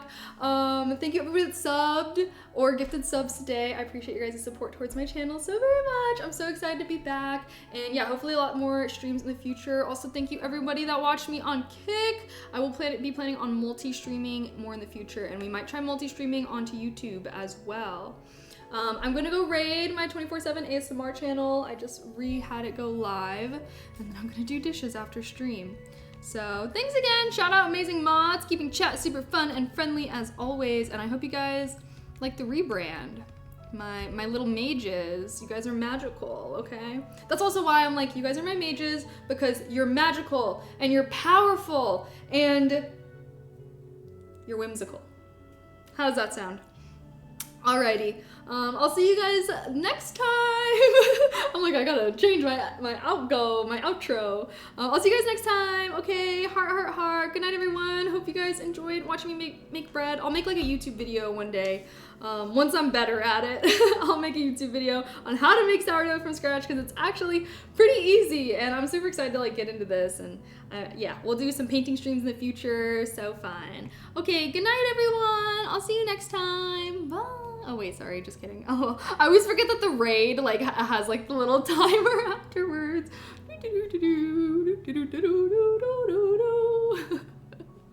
Alrighty. Oh yeah, follow my socials. Thanks, Lamar. Okay, good night, everyone. See you next time. Bye.